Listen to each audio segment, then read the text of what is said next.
Ulonkata bati yada tó yẹ kó máa da ifá. Inú tó yẹ kó jẹun ló fi bí pa. Ọba tálá, ọba takuntakun. Ṣàngó, Èṣù, Ògún, Ọya, Ọ̀ṣun. Ìwọ ló ń bọ̀ nílé. Kí ni ṣẹ̀ṣẹ̀ tán ṣe nílé yìí o? Ó jára.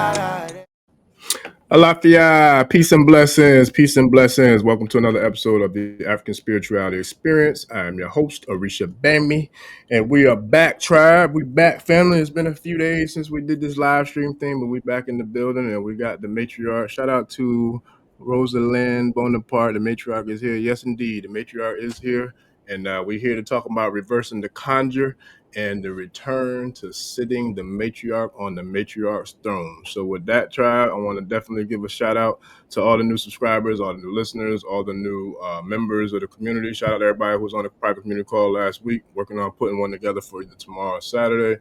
Shout out to all the new subscribers to the channel, membership, Patreon, et cetera, et cetera. I appreciate all the love, support, family. Appreciate all the love for Professor Kaba's events we had last week. The comments, everything, man. So those of you who were jumping on the stream and who were in the comments now, man, I appreciate all y'all. DJ Kiko, you know what it is. Appreciate you, brother. I see you when we do that call. I know you're going to be there. So shout out to the tribe, man. So with that, without further ado, we give the honorable welcome back to Chief Ifaremi Olosun. How you doing, y'all? Yes, I'm thankful. I am grateful. I am optimistic. I am elated that the shifts that are taking place. And like you said, people are beginning to see the conjure that took place. And now the primordial mother is returning to her throne. She's always been there, but now a lot of the imposters and a lot of people who try to intercept her position are now being weeded out. So I am actually elated about that. Happy to be here. Happy to be back. I say.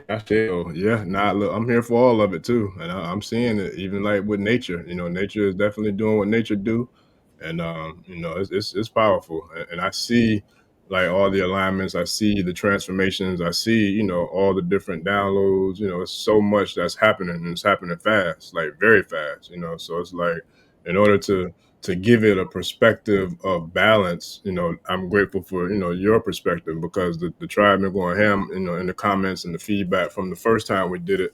And so, I want to definitely, make it happen, again and often, because balance is the key to everything, so, the Orimala doesn't speak to the Bible hour without, the balance of the Odu, you know what I mean? So it's like, we can't have that total balance without having that feminine presence. So it's definitely been an abundance here in these Ashe streets, and we're grateful for it. And we're here now. We want more of it. So yeah, I'm happy for it too. Ashe. Thank you for creating again and holding this space.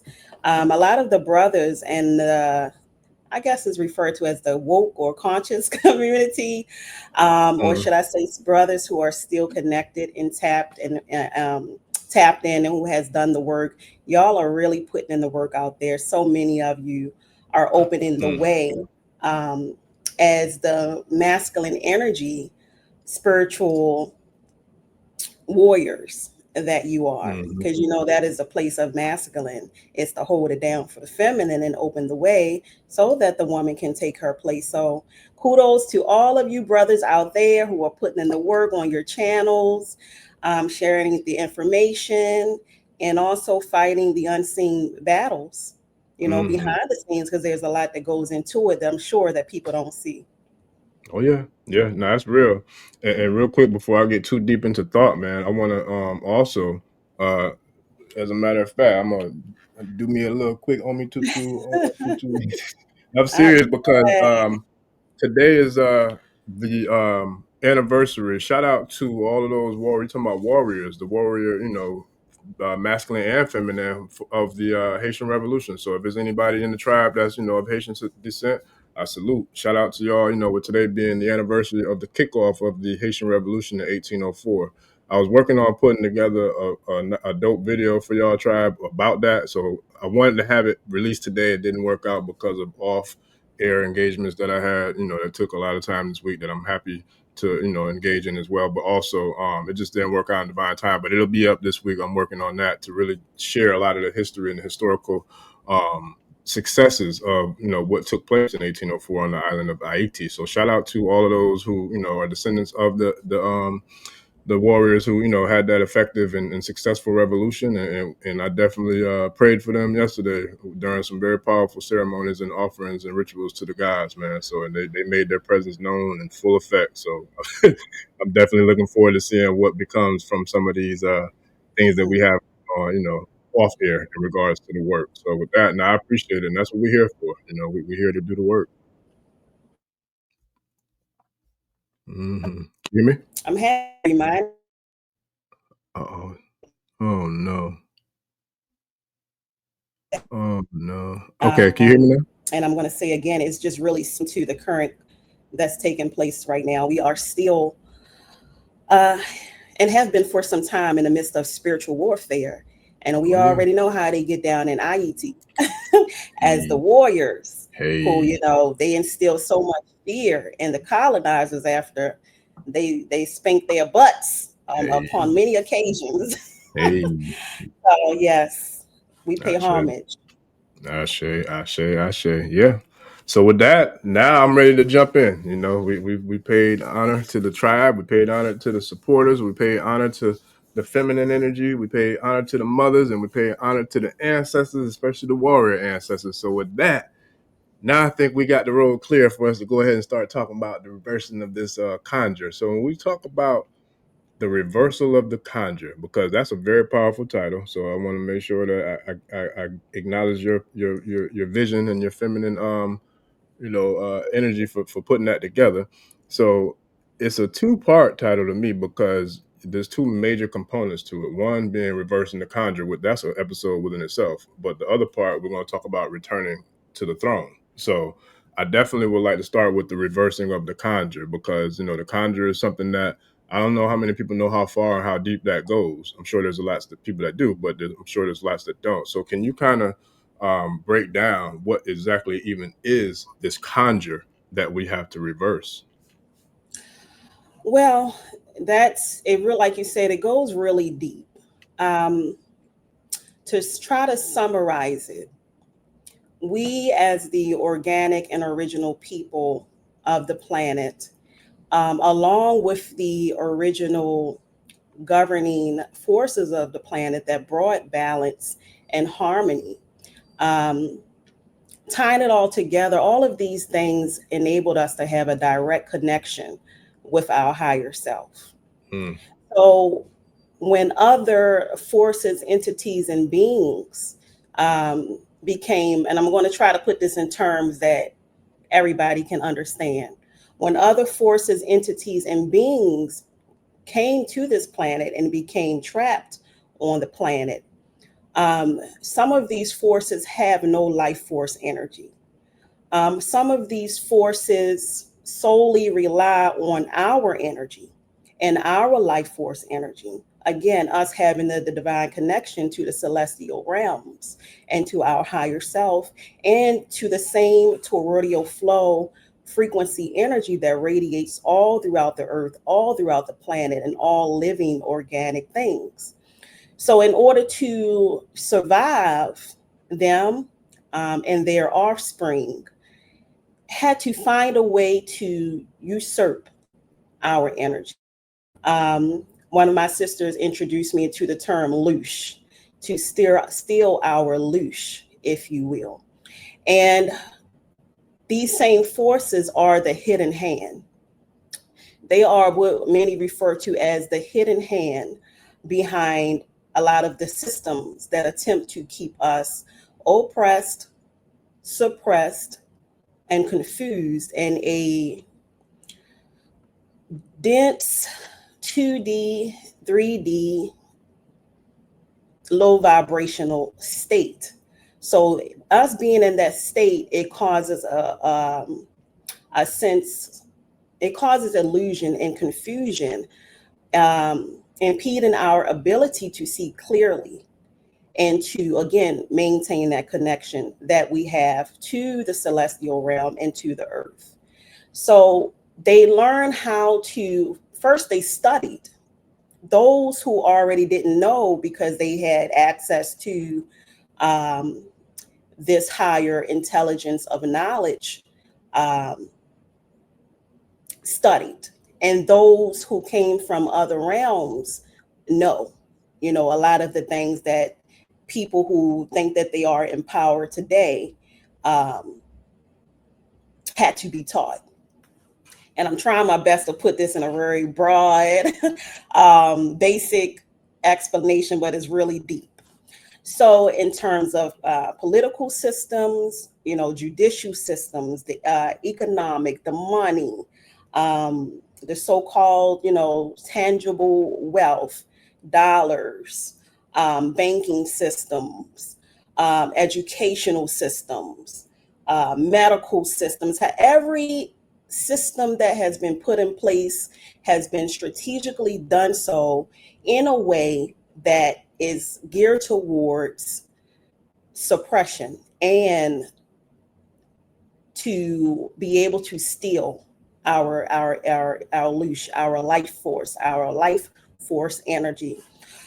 I was just sharing, and I always say that many people think that this battle, the spiritual warfare that we talked about before, there was a time on the earth where there was balance. That is when the primordial mother reigned. That is when I talked about in the last video, Garden of Eden, returning to the Garden of Eden, returning to balance, peace, and harmony that existed. But from the time that other beings, forces, entities, and energies began to try to usurp that and interfere with that, there's been an ongoing, continuous spiritual warfare. And I say that particularly because I want people to know it is possible for us to return to balance, peace, and harmony and the Garden of Eden. And in fact, that is what we are returning to as we speak. But in doing so, a lot of energies, entities, and beings that feed off of our energy will cease to exist. So a lot of people think it's been about power in a political or economic sense. A lot of people think that this spiritual warfare is about money. Well, money is something that they made up. Money is something that is inorganic to our existence. Control and power. Well, these beings, entities know that they really don't have any control or power because energy is. Energy was from the beginning, it is, and it shall continue to be. No man, no one, no system, nothing can control the source, most high life force energy, all encompassing, all being. So what do you do when you can't control energy? And we know that money isn't really real in the way that they have created it to be. So if it's not about money, because they created money in a way to oppress and control, and again, usurp, and if we know that it's not about power or being able to control a thing, because they can't control the forces, no one can control that which they don't have the power to create and they didn't create. So what is all of this really about? It's really about our energy. It's all about the ability to be able to manipulate energy. That is what we do as spiritualists. We don't manipulate energy as spiritualists, especially when it's done with pure good intentions and in sync with nature and in harmony with nature. As spiritualists, what we do is we work in unison with nature to bring about a good outcome and to rebalance and to restore balance and order. But again, there are other forces, entities, beings, and now even individuals that want to use energy and learn how to use energy for unfavorable reasons, to destroy, to conquer, to siphon, and to usurp. So that is the conjure that I'm talking about. That conjure, again, exists. Rephrase that. That conjure is ceasing to exist and phasing out of the place that it once held throughout all of the systems that I just named. it's really important for us to understand how it came into place, how it exists, and why it exists, so that we understand we have the power within ourselves to not allow it to affect us, to reverse it. So that is the Conjure, and the short version of what the Conjure is. Some people have already gotten to the point. That's why I'm not going to go into deep, into depth on this topic. Some people who have already done the research, do the research of how spell work is infused into the dollar bill, into every dollar that you spend. Do the research of how the so-called capital of the United States is specifically arranged, how they've placed certain things on energy grids and energy centers. Do the research of what a church really is. Do the research of how churches were set up to harvest energy to the false god. Do the research of the things that they have on top of churches. The sometimes it's just a cross, yes, but if you look closely at really old churches, you'll see metal symbols and implements on the top, very top. That's what it's doing, is trying to pull the energy in and harvesting the energy of all of the so-called worshipers, who are really giving their energy to false, I'm just going to use the term false gods. Some people like to refer to them as fallen angels, or just lower vibrational entities and dead entities, true walking dead entities that have no life force, that wants to siphon and reduce us and steal our life force energy. So that's why I say it is really deep. I just want, if you want to really dig more into the conjure, research those different things, the spell work, again, how they have used water, or tried to use water to recreate the baking system, and how the baking system is really was really formed out by the pirates and all of that stuff, who try to steal the wealth from Orisha and Olokun, which is water, and created the whole maritime system, and blah, it goes on, and the rabbit hole goes deep. It just depends on how deep you want to go with it. So even from the very way that our houses is set up, if we look at our neighborhoods, it's everything. I think I said this in the last video. Everything is boxes. The screen we're looking at right now is a box. Our houses is boxes. The structure of roadways and streets and everything is boxes. Let me ask you this, yeah. I don't want to interrupt, because you in the zone, but I could not help, and oh man, it took me minutes to like just say, okay, just ask. But I could not help but think about the movie Get Out, when you was talking about the siphoning of energy. Like, as soon as you started talking about that and about the symbols on top of the church and how they're using that to try to pull the energy down into like that's, my mind just went straight to the movie Get Out. Like, especially when after he went to the dinner and he sat down and the mother did whatever she did with the little coffee cup, and she started doing the little, and he just started, falling into that sunken place. Like, to me, when you were describing that, my mind immediately flipped to like seeing that scene in that movie about being in the sunken place. You know what I'm saying? So like, that's what it sounds like you telling me that they did. So that's what they've been doing to us. They've been putting us in the sunken place. We have to ask ourselves, why would these people go through so much, I don't even know, I will say trouble, because they've been causing trouble. Why would these entities, beings, extraterrestrial beings, walking dead, and descendants of those same beings, to go through so much to try to suppress a certain type of person, a certain group of people? Dr. Francis Cress Welsing talked about it, and what it is really is about survival. This is not, I always say, a lot of people are thinking checkers when these people, yes, there we go.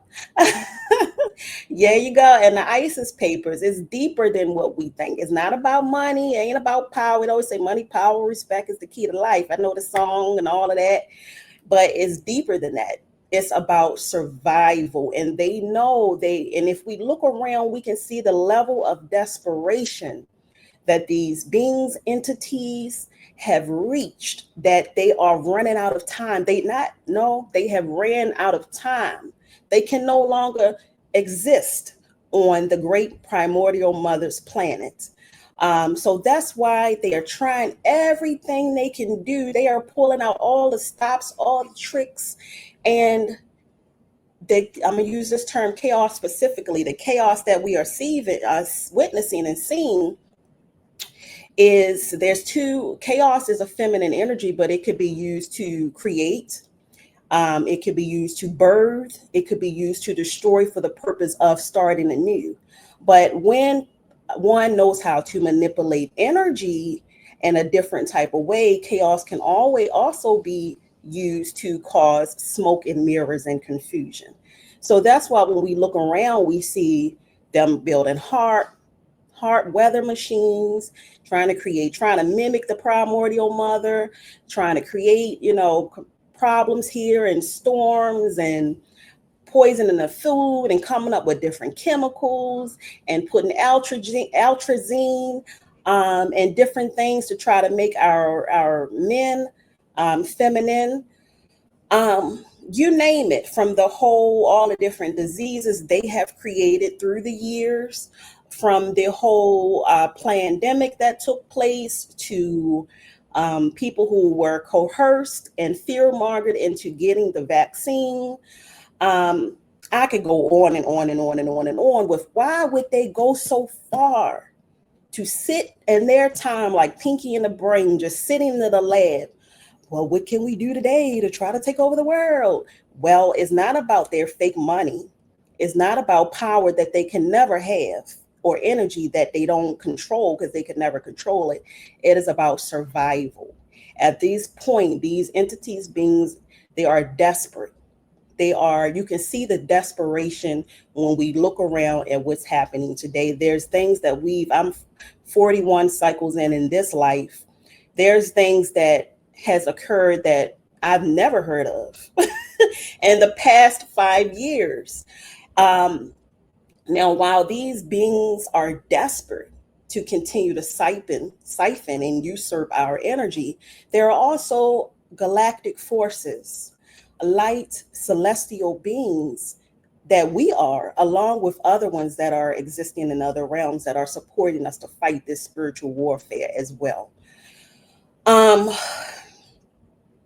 That's why you also see in the past, I'll say 2 years or so, a lot of things that were hidden can no longer be hidden. They must put it out on the public domain. Also with the work that the benevolent forces are doing. And even us as individuals, don't ever think of yourself as insignificant because you're one person out of a billion. I shared in the last episode, each one of us that takes our rightful position in the grand symphony and play our tune, we come together to be a powerful force. And that is us that is shifting the resonance frequency, I believe it's called the Schumann frequency we've been seeing. That's us. So the more we continue to walk in the light, be in the light, uncover who we are, own who we truly are, which is what they don't want, which is causing the smoke and mirrors and the delusion and the confusion. The more we do that, we are shifting the frequency of the planet and restoring balance and harmony. And we can see that from people in the music industry being exposed to a lot of people who we see, watch my words because I say things in a particular way. A lot of people who we see that are transitioning, that have already been transitioned. I say it, but I say it. A lot of people that we see that we can now really see that something is not right about them. They don't look the same. Why they don't look the same? Because, we're seeing how certain people have been replaced. And what this is really boiling down to is a circus, a freak show that they're trying to keep playing out of desperation because they need us to participate. Without our energy and our participation, they ceased. They have ceased and will cease to exist. Facts. So this is the Conjure. This is what it's all been about. It's never been about racism. It's never been about black versus white. It's never been about classism. It's never been about any of the things that we believe. You know, it's really been about energy harvesting and survival.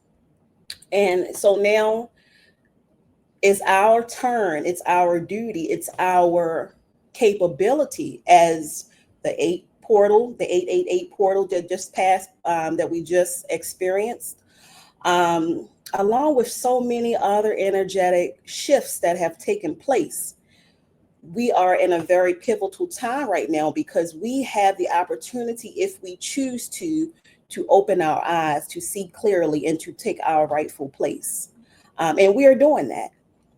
So that's the short version of the Conjure that we have been experiencing, putting people to sleep, suppressing certain parts of the brain, of the neurons of the brain, certain receptors, through the food we consume.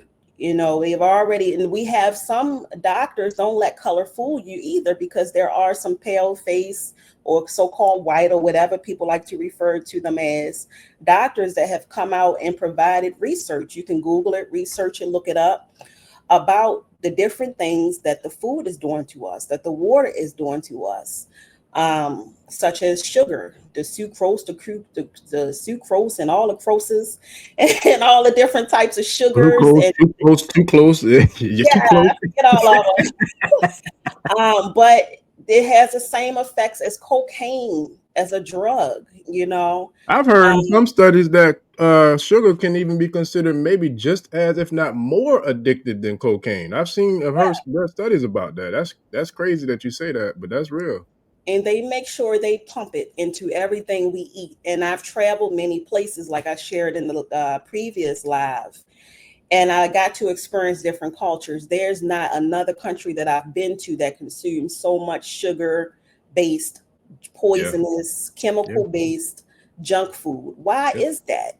And a lot of the food here is illegal, and even in certain states here it's illegal, but in other countries a lot of this foolishness is illegal. Yeah. They won't even allow their public to eat it, to consume it. And so the Food and Drug Administration and different entities and forces here, I don't want to say too much on your channel, but wow, we have to ask out what helped me early on in my journey of remembering, because forgetting is also a part of the sacred process of us coming into these physical bodies of matter. But a part of my remembering process is that I would always ask why. And then when I got to one why, I would go to another why. Well, why? Well, I did that from the time I was a little girl. I would do it so much that I would get on everybody. And my family watching this, they know I ain't lying. I would get on everybody in my family's nerves, because I would be asking why. You have to go down that rabbit hole and ask yourself why. You know, it's not even racism. I shared in the last video again, but I just got to touch on it because it's going to tie all in together. Even racism, they created it because they understood that if they highlight our differences, we'll begin to see something wrong with being different and unique, and that's a way that they can suppress our power. So there's nothing wrong with being different and unique. But when they can make us all feel the need to be the same, well, then we become sheep, you know? So these same entities, beings, systems, created these things to cause conflict. Again, where there's confusion, where there is illusion, then they can now put in the thing that they want you to think and believe. But racism, in truth, there's nothing wrong with, you know, again, our differences. When we learn to embrace the truth of who we are, which I talked about in the last live, once we learn to be okay with being born here, you know, we were born on this land. Once we learn to accept that our most recent seven or eight generations came from this land that we can verifiably trace and check. Once we learn to embrace all of who we are, then we can tap into all of our power. That's why another thing I spoke on, I'm gonna touch on really quickly on the last video, was everybody adopting another person's way or culture, or thinking that everyone must go back to Africa. So, and then I'm not going to go too much in trying to explain myself. I'm a loving person. I love everybody. I love the whole planet. I am of the whole planet. But what that is doing is putting a person in a box. And that's another way that they dominate and control. So, and it's a way that they oppress. I just want to share this one little piece on it as well with the Conjure. A lot of people, through all of the things that I've previously explained, through the food, through the entertainment, through pop culture, through politics, through vaccinations, through what that song used to say, eggs, greens, potatoes, you name it, through all the different things, you name it. Yeah, I remember that song. It Hams, greens, caused, potatoes. they all the children was running around saying it. I remember that song. It really caused people to become docile as well. And it caused people to just accept and surrender to the truth, to the system, to the way of life that they have. Another thing is our ancestors, we have been fighting for so long that in truth, also people are tired. People are tired. That's why we have to learn how to tap back into our power, to connect to nature, to pull from the energy of the cosmos. We have to learn energy work. We have to learn, working with crystals. We have to learn to commune and be one with the earth. That's why they do everything. Another thing to separate us from our connection with the mother, with earth. There's a book. I don't want to pause to go digging for it, but it's called Nature and Human Development. And it is a scholar. If I try to pull it up, it's going to take some time. Let me try to talk and pull it up at the same time. But there's a scholar that goes into depth. He is a clinician, a doctor of counseling and psychiatry, and he talks about how it is imperative for proper human development for children from birth to be living in nature and connected to nature, because nature has directly informs who we are and guides and direct our development. And so that disconnect from nature, what it's really doing is stunting our growth as just as plain as far as development as people. So he goes into explain how the average person is really stuck in an adolescent phase. Yes. So what we look out into the world, what we see is a lot of people who are still presenting in their disposition and their mentality on the level of adolescence. And so what is adolescence driven by? Adolescence is the phase where we are still trying to come into who we are, our self-identity. It's puberty.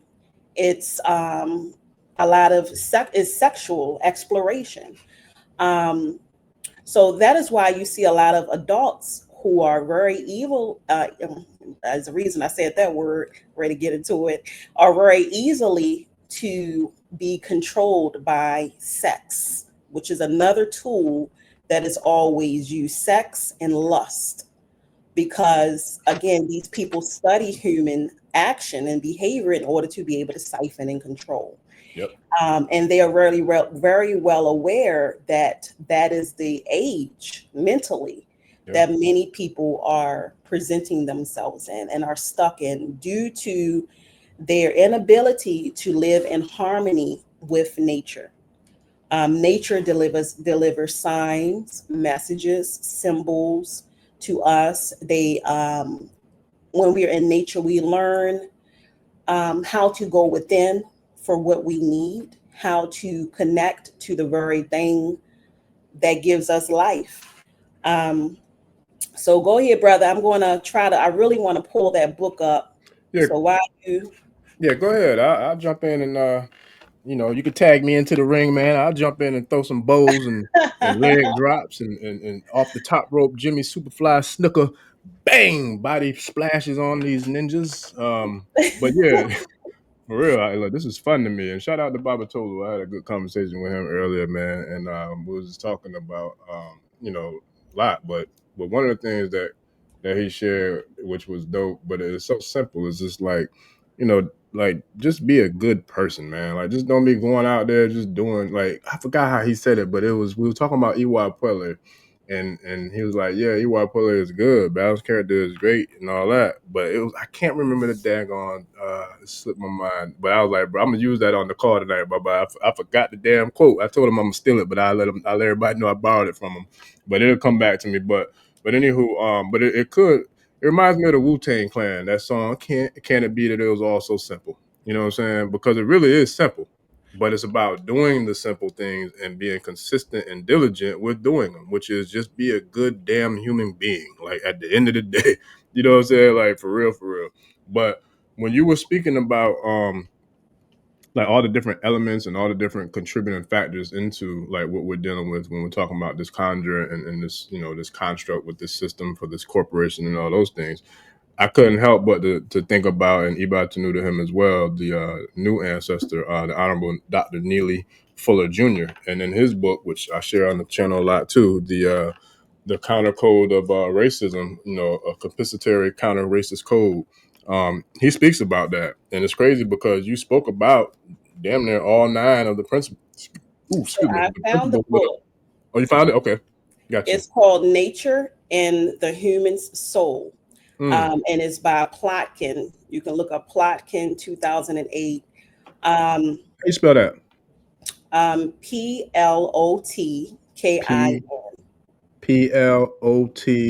Plotkin? Yes. Oh, just like it sounds. Okay. And then the title? What was the title again? Nature and the Human Soul. Nature and the Human Soul. Cool. Appreciate you. Nature and the Human Soul. Yeah, I'm gonna check that one out. And then real quick too, before I jump back off, those 9 principles that are the whole pretty much outline of this book is economics, education, entertainment are the first 3, labor, law, and politics are the second 3, religion, sex, war, and counter war are the third 3. So it's like those 9 elements or 9 principles. He wrote a whole entire, really, this is a university within itself, one book about this system. You know what I'm saying? Like broke it all the way down. And if I'm not mistaken, he was you about to know to her. He was Dr. Francis Cress Westling's mentor, if I'm not mistaken, as well. And so he broke it all down, and you just broke it all down verbatim, freestyling like off the top of the dome. But that's real. And I'm gonna jump back off and let you continue with class, yeah. I really urge people to, read that book, delve into it. He goes into the significance of rites of passage as well. I'm not going to go too far into it, but it's really going to summarize what I'm saying about people being stuck in the adolescent stage. So these are all systems that have been set up to work against us. This is the conjure that we're talking about. We have to, the term that people use all the time is begin to unplug and know how to, once we can see it coming, once we can see what's happening, we know how to reverse, the conjure. I shared with you as well on the last video, I touched on Moana 1 and Moana 2. I'm talking about the children's movie. Now, some people will say, why are we talking about children's movie? Well, that's because they must always put, when I'm talking to people, always say, who is the they? They are the entities, the beings, and those who have been assigned to keep this conjure going.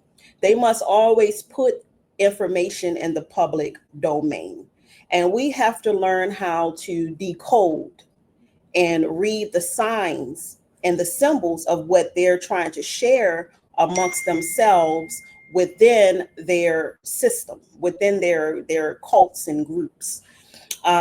Disney, in fact, often hides a lot of important information and signs and symbols in their movies. Me being a mother, sometimes it's not even my intention to pick up on these things.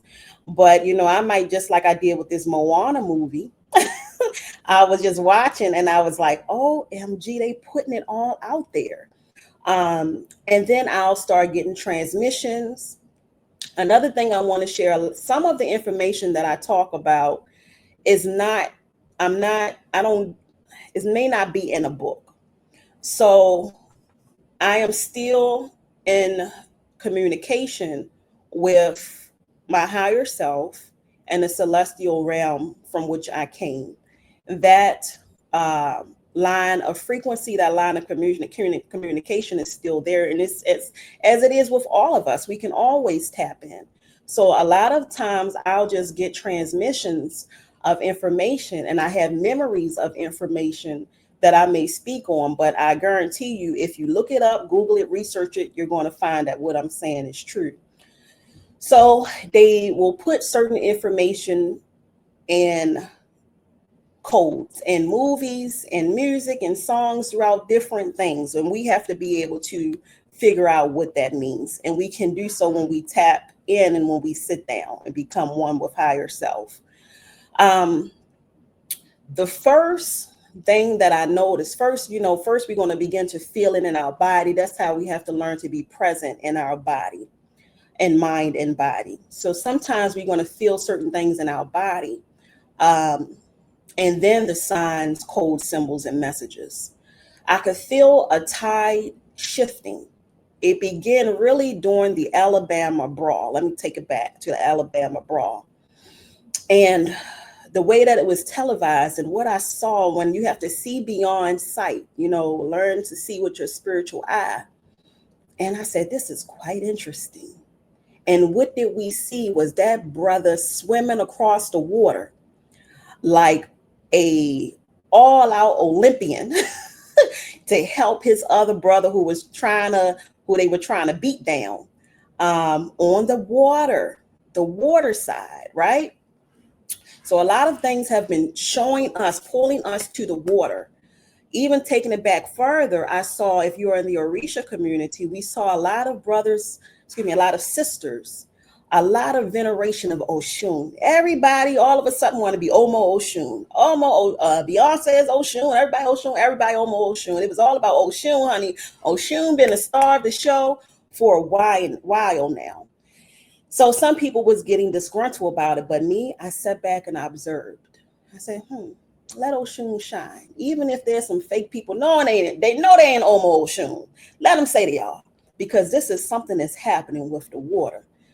So then the Alabama brawl, brother swimming across the water to save his other brother. And they came together in unity and community to, I don't want to say it the way that it happened, to beat them down. And like, you ain't about to do that with us over here. And they had victory. And I hadn't seen something like that in a long time. Then the Avatar movie came out. It went from showing us the connection that we have with Gaia. Some people refer to Tiamat, Gaia, whatever term resonates with you.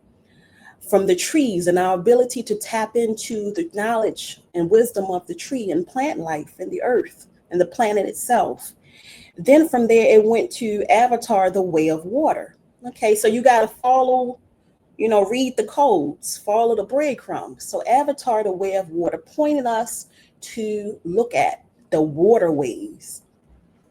Okay, So then I noticed, Moana 1 comes out. And this is what I said I wanted to talk on the last video. Moana 1 comes out, and Moana is a young girl who lives where? On an island. And it's primarily centered around water, and how the water is even a spirit, and how the water lifts her and carries her and wouldn't allow her to drown. And it also tied in the ancestral connection.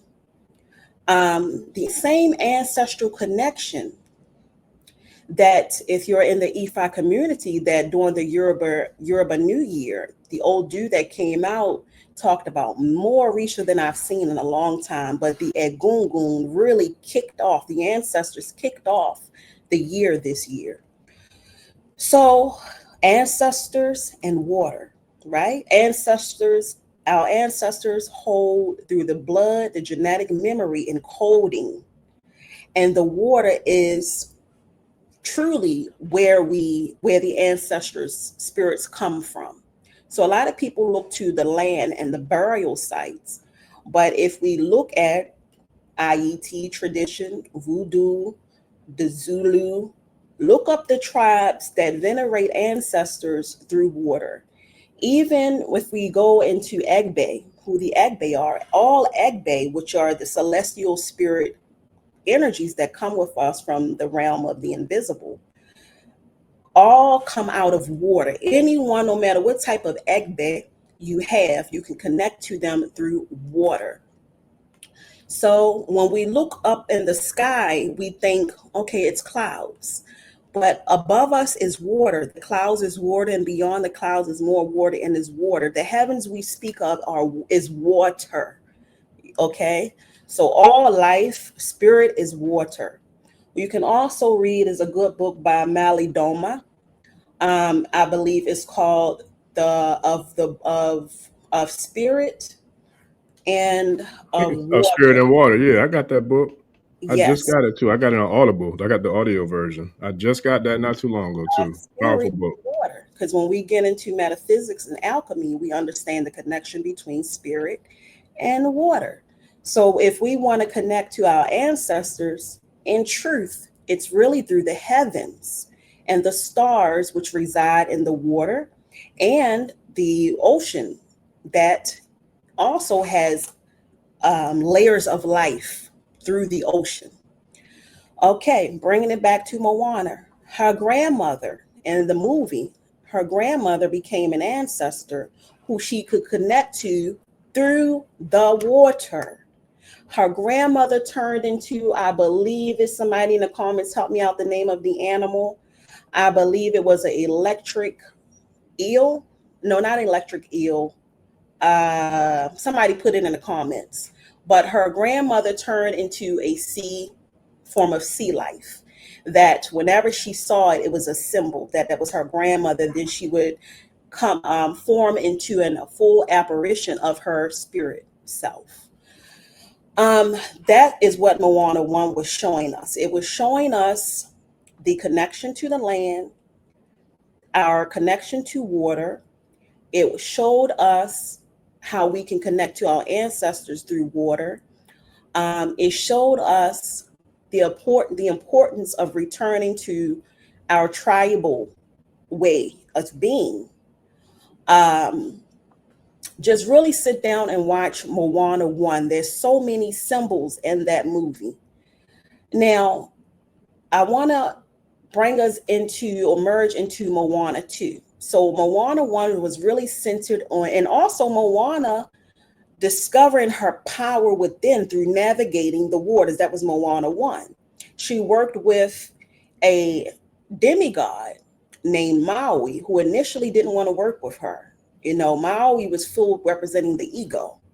Maui was full of ego. He was a demigod. He had some god powers and didn't care to work with Moana. But ultimately, he didn't have much, it came to the conclusion he didn't have much choice. He ended up working with Moana. And Moana, going into Moana 2, later realized and becomes a demigod herself. So let me stay focused. Moana 2. Now, Moana 2 is so powerful. I need everybody to watch this movie because it's telling us how to reverse the Conjure. Moana 2 now, it begins where she is, when the movie first starts, she's on her land with her family. She has earned the honor and respect of her family from what she did the first time. And the first movie, a very important piece, you saw a creature who was enraged. I think it was Tafiti is the name. Moana Tafiti. So you saw a creature who seemed of like feminine energy. And I need y'all to also reference the first live I did because it's going to all make sense. But I got to get this out. Yes, Tafiti. So Tafiti represents life and creation. Tafiti represented life and creation in the Moana 1. So Tafiti, Moana had to go because of Tafiti was so filled with anger, it was so imbalanced, so filled with rage, so filled with, I'm going to use unbalanced, toxic feminine energy, that it was causing nothing to thrive and grow on Moana's island. So she had to face the seas with the demigod to restore the heart of Tafiti. After she achieves her mission, she restores the heart. The heart is talking about love and is representing the true essence of divine feminine energy, the primordial mother, as she was before she was manipulated. Bear with me. As she was manipulated, and we're talking about energy. When we say she, everything is energy. Nothing is literal. So follow me in the sense, in the context of energy. When the divine feminine energy was manipulated, I'm talking about the primordial mother, divine feminine energy of the planet, through the women who are manifestations of the divine feminine energy of the planet, was manipulated, or the energy was maneuvered specifically to make the divine feminine be filled with toxic, unfavorable feminine energy, to become hard, to become angry, to become resentful, to become masculine, to become tough. This is what Tafiti represented in that movie. We look around, what do we see because of the systems they've put in place? Women who have to wear two hats, two roles, two positions. They became angry. Women who are resentful. Women who say, I don't need a man. Women who think they can do it all on their own. Women who choose to do things the hard way because they see it as a badge of honor. Women who are walking around with hurt and disappointment from men who they don't realize that the men were coerced and also a part of the manipulation plan to disappoint them in the first place. We see women who are not in touch with their heart chakra, women who are not balanced and centered in their feminine energy. This is not by mistake. Women who were over-sexualized, women who we see half naked with no dignity, no integrity, no honor, no respect, totally reduced and degraded. Why are they doing this? It's manipulating the divine balance, love, heart chakra, and harmony of divine feminine energy. Just like in that movie, the first one, Moana 1, when Tafiti was filled with rage, she was spewing out fire. She turned into a volcano, right? So Moana had to restore her heart. Now, once Moana restored the heart of Tafiti, what did Tafiti become? She became, I want y'all to go back and watch this now. She became beautiful. We might need to have a watch party for this, yeah. We might have to do it. I think that'd be a dope watch party, and then we do a Q&A after, man. I think that'd be dope. I don't mean to interrupt, but just because the way you breaking it down, I'm like, yo, we might need to watch this. We need to watch part.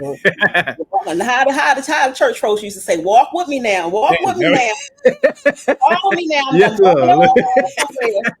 All right. So they put the heart into feeding. She turned into a beautiful goddess of greenery. You can even Google it while I'm talking. Tafiti or Moana goddess. She became one. She laid down. Okay? She laid down and became back one with the earth. And she was beautiful. She smiled. And when she laid down and became part of the hill, such as the giants that we can sometimes see in the mountains today, if we look closely, she, as a giant, laid and merged and blended into the earth and the greenery of the earth. And she smiled and she glowed and she was beautiful. When she laid down, life began to reemerge. The flowers began to bloom. The grass began to rise. And Moana returned home, and everybody began to celebrate because life, balance had been restored, because Tafiti now returned to her original state, which is the original Sophianic primordial mother state of being, is wisdom, peace, love, balance, and harmony. That's where we flourish. That's where we grow. That's our organic, true state of being. And when the mother returns to her throne, that's how we are going to live and how we're beginning to live again now. So, but that wasn't all. Moana 2. Now, that was how Moana 1 ended. Now we go back. Moana had to come back because Moana had more work to do. Moana now encounters, let me take it back, rewind. In the beginning, it starts with Moana and Moana 2. She is undergoing, they have this little cartoon character, Moana, going through a whole ancestral ceremony in the movie. They call the whole village and sits Moana down, her mother and father, who are the chiefs of the village. They give her a calabash filled with water, amongst some other things. And they invoke who? The ancestors, because you got to go through them veins. The genetic memory coding that's within. They invoke her ancestors and they show her the next journey she must embark upon. So, without fear, without doubt, and none of the movies watch Moana's courage. She doesn't second guess. She doesn't question. She doesn't doubt. Without fear, this is also the heart, which is Ogun. When it's time to go to war, because we are in a spiritual warfare. Don't forget. But now it's ending because these beings, these entities and forces are leaving the planet expeditiously as we speak. And the primordial mother has returned to her throne. But without fear, Moana got what she needed to do from the ancestors. And she had to build a ship because we got to go through the waters. That's how they built this whole system, through the waters, maritime, the banking systems. They know the power of water. Water can be used in a multitude of ways to alchemize and change a thing. So, long story short, go watch the movie. I'm going to summarize it for the sake of time because I want to get to the main point. She embarks, she builds a ship, she gathers her 4-member crew, and she has to go on another journey now because there is a divide. Think about Pangea. There was a divide, an unnatural divide that took place with the people on the land, of the lands. There was an entity called Nilo or Nilo. Walk with me now. The entity called Nilo, and they will use words, it's still the same frequency, it's still the same name. So if you know about the Anunnaki, we have Enki and then we have Enlil. We know what Enki did and we know what Enlil did. The entity called Nilo, Enlil, Nilo, is the trick of the tongue.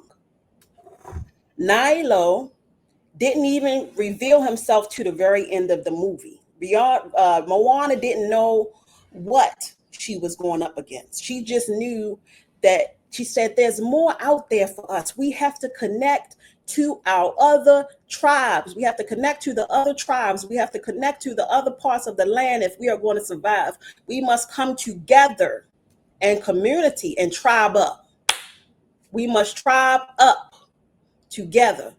So that's what she did. She said, I know there are other tribes. There's evidence that other tribes out there exist. This is also going into the illusion that America, this country, that the planets that they've, the continents that they've shown us is all that exists. This is also going into other beings, extraterrestrial lands beyond the wall. It's the way that the ice wall or the ice cliff or whatever is set up, where it's like it reaches a certain level and then it flattens out, plateaus out. Beyond that, there's other life forms. When you say wall, yeah, I don't mean to interrupt, but when you say wall, you're talking about like the ice walls of like Antarctica or like, you know what I mean, at the poles of the planet. Okay. Yes. Okay. So there's life beyond there. And so that's what's being shown in Moana too, in a multitude of ways. We see extraterrestrial beings, different levels of life under the water as she dives deep into the water, but let me not get ahead of myself. So she says there's more out there than what they're showing us. We must find it. She gathers her ship. She goes through the waters with her little team of 2 or 3, I think she had about 3 or 4 people with her. And they reach a point, they're following a star to reach the point that they need, the land that they need to go to, where they're going to be able to break the spell that was placed on the planet, the Conjure. Okay, back to the title of the show, the Conjure, where she must reach this particular point on the land to break the Conjure. She's following the star. They reached the land, but they felt as if they had hit a roadblock, but they hadn't. Somehow they fell deep into the water, parts of the water that they didn't know existed. When they went through the water, they saw other extraterrestrial beings, blobs and different entities and beings under the water. There's life down through the water that we don't know about too. She ran into a woman or a female, and let me pull up that name. She ran into a female who represented the Iami. She was a witch-like woman who Moana met. And she was also trapped by Nilo, Enlil, this dark feminine energy entity that was trapped underwater by an Enlil, Nilo.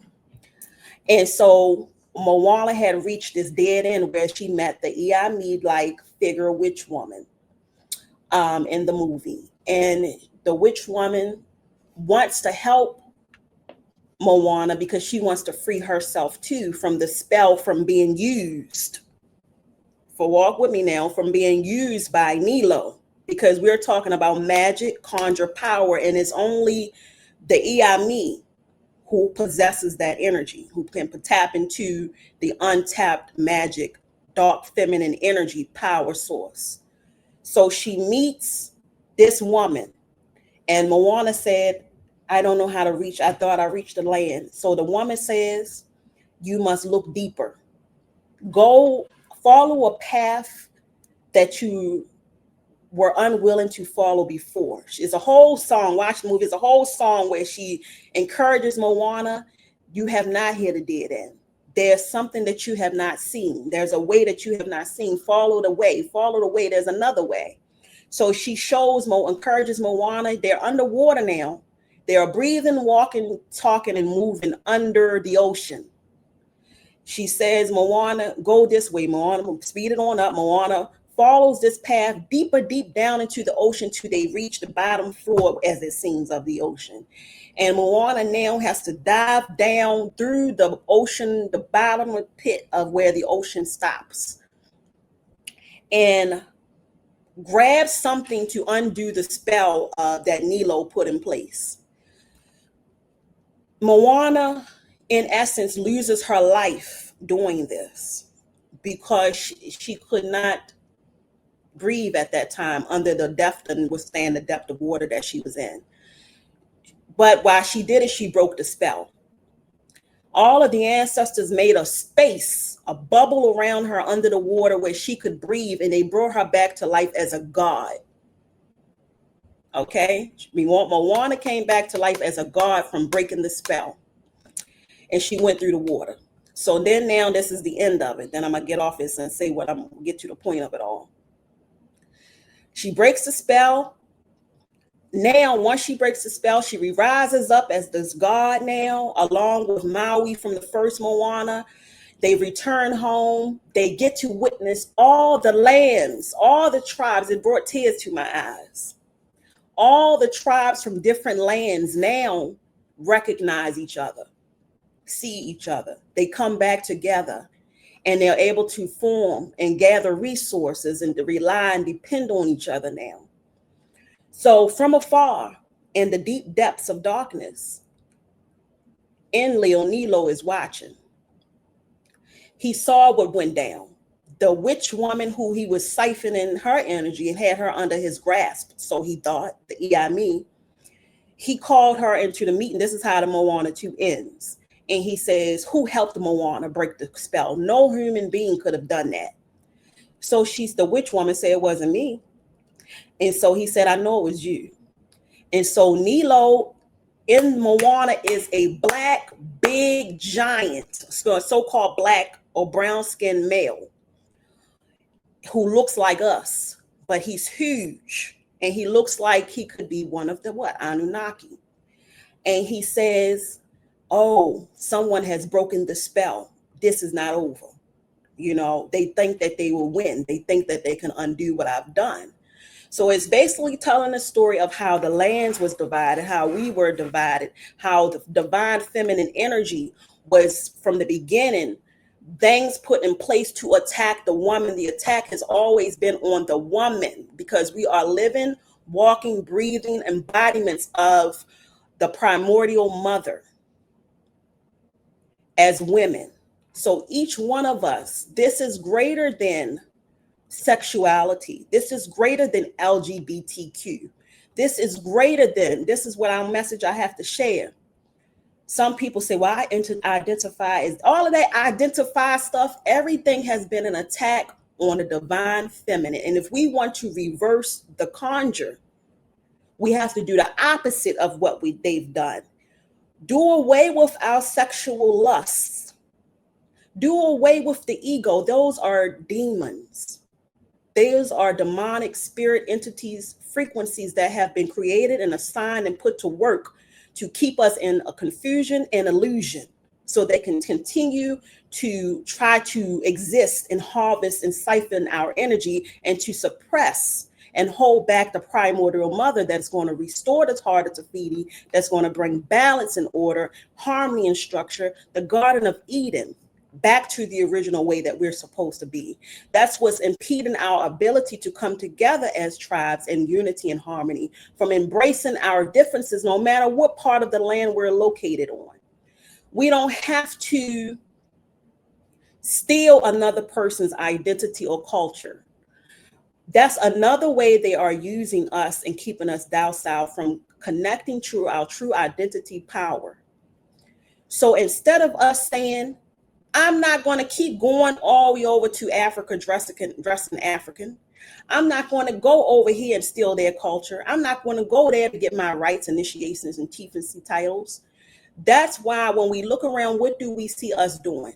Brown people are always hopping on any trend, anything that's happening, bouncing around from here to there, from there to here to everywhere, besides reclaiming what we're supposed to have where we are. They don't want that.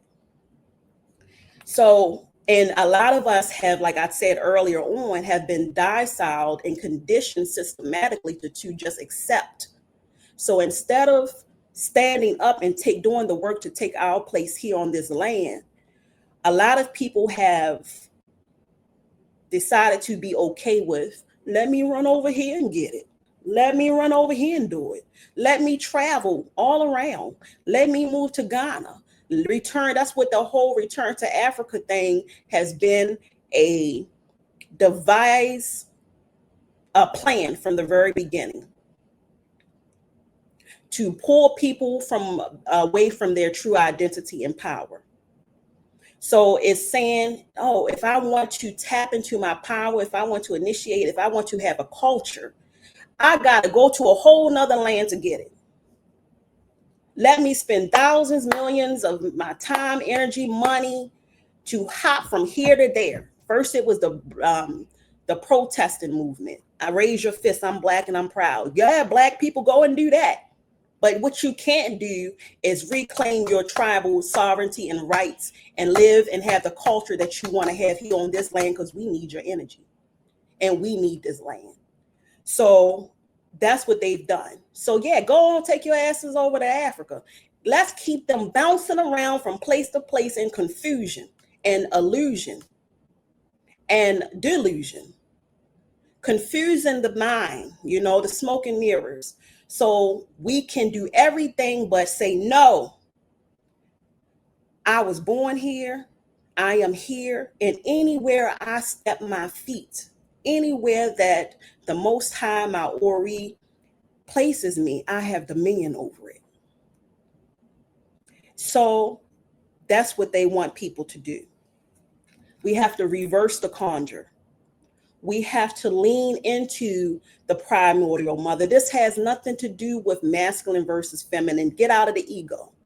This has to do with the balance and harmony that's needed to take place on this land so our current and future generations can thrive, not just survive. Our mothers had to survive. Our mothers just had to wake up the next day. And before them, they were prisoners of war.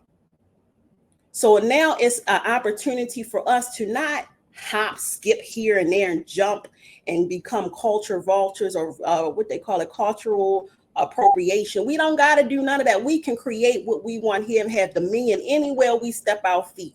Stop allowing people, and a lot of it is too, people again have been okay. Why are we okay with that? They're saying, okay, rather than me do what I need to do here, grow my own food here, build and rebuild culture here, set up shop here, I'm just going to go over here and do it. If we are true organic people of the land, that means we have dominion everywhere and anywhere.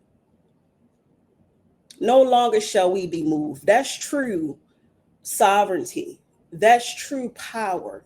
Wherever I place my feet, I have dominion over it.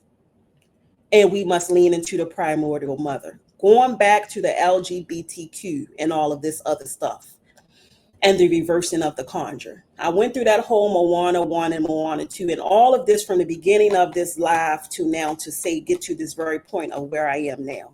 So people can understand this is bigger than Nino Brown. This is bigger than LGBTQ. This is bigger than the masculine versus the feminine. This is bigger than money. This is bigger than power and control. This is about our souls. This is about our lush. This is about our ashe. This is about our power. This is about our continuity and Garden of Eden returning as the heart of Tafiti was restored.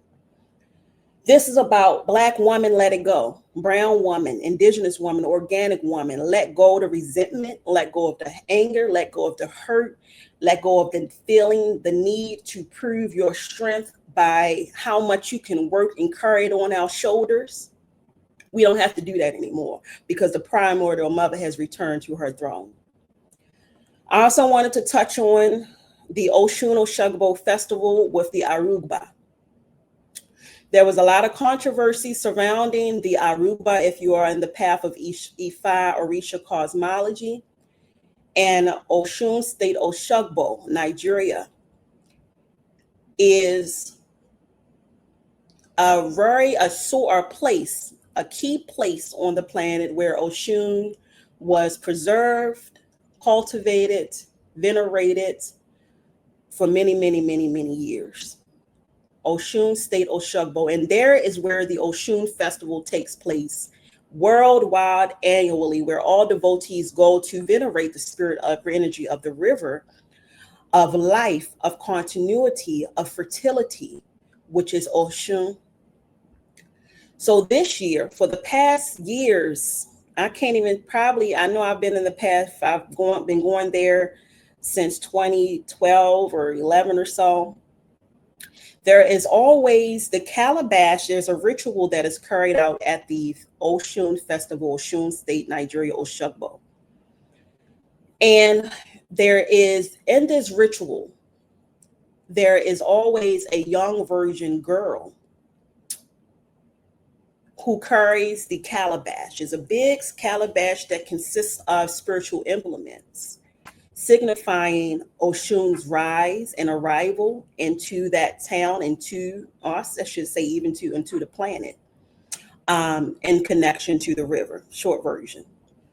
This year, I want all Orisha devotees to take note, and those who are not, you can still research it. Osun is a primordial energy of the universe, expresses herself as the divine feminine source of continuity, fertility, and life, abundance, and creation. And so this year there was a male who carried the calabash.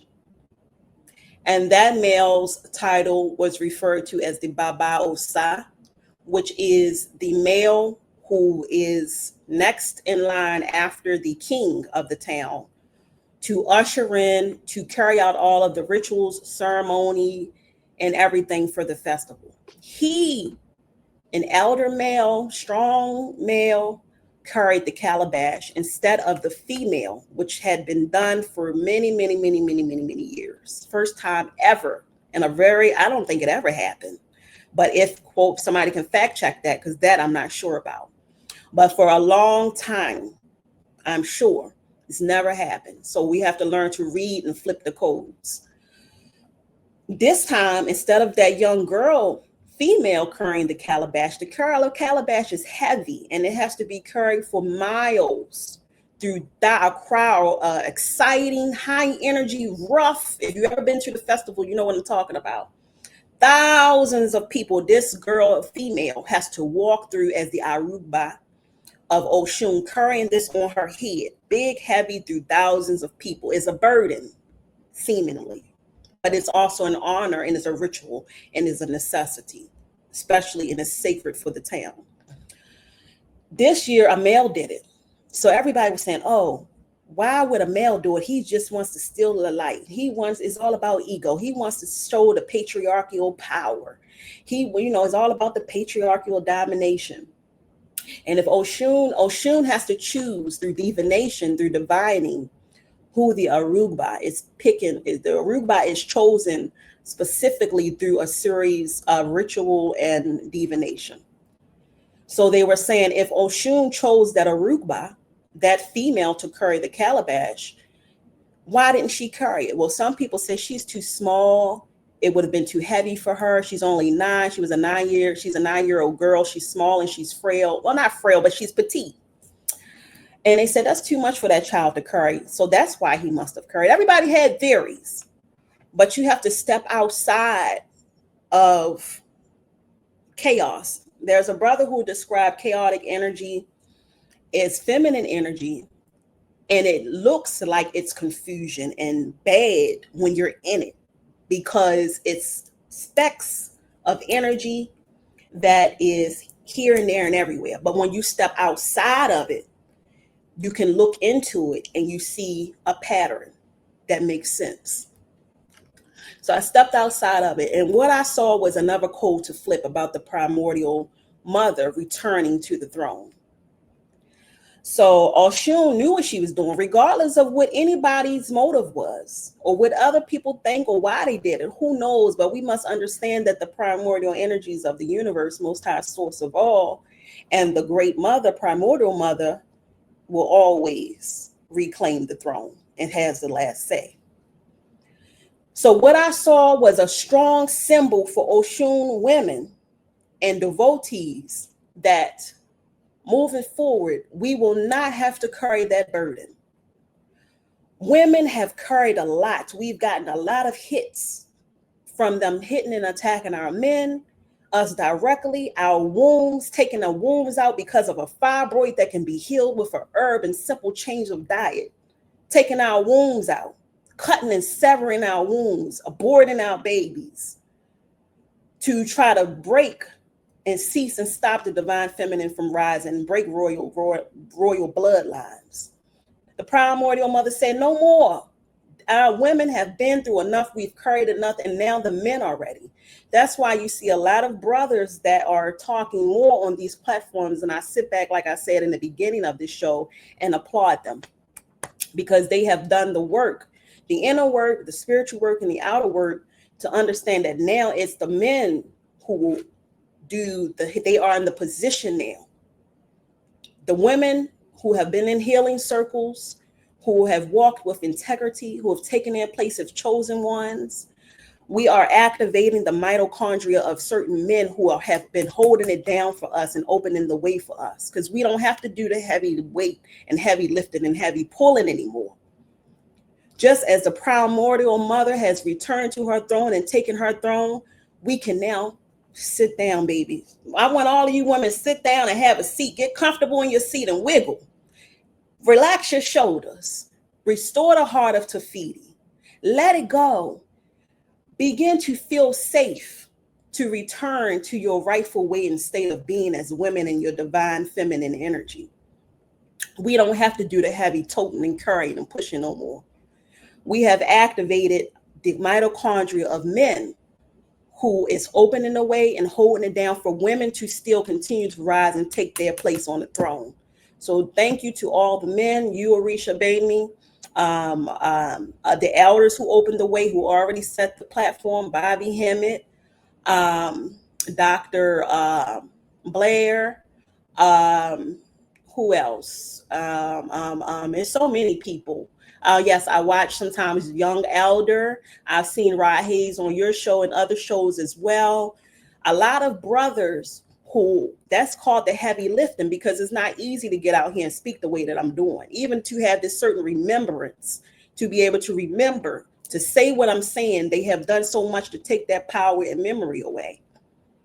So if a person can sit down and speak on many shows and platforms for hours, having that power, the conviction, and the memory to be able to do so, that tells you they've done a certain level of work. So thank you to the brothers for holding it down. But we must take, that was a big message that came through with the festival. Women, take your seat. The primordial mother has returned to the throne. If we sitting on the throne, how can we carry a calabash and weight? We don't have to anymore. And in order to reverse the conjure, it's going to take, we've already done a lot of it, which is why you see they acting desperate now. We're at, if we were in the game, we're at the home stretch. How do we reverse the conjure?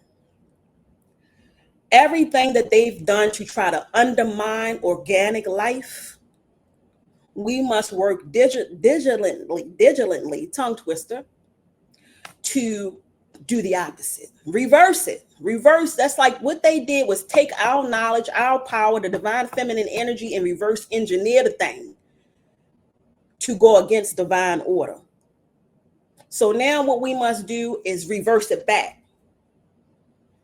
The food that Monsanto and all of these other corporations, the GMO, HMO, whatever we want to call it, the fake food, find those seeds and grow them in your own garden. Reverse it back, baby.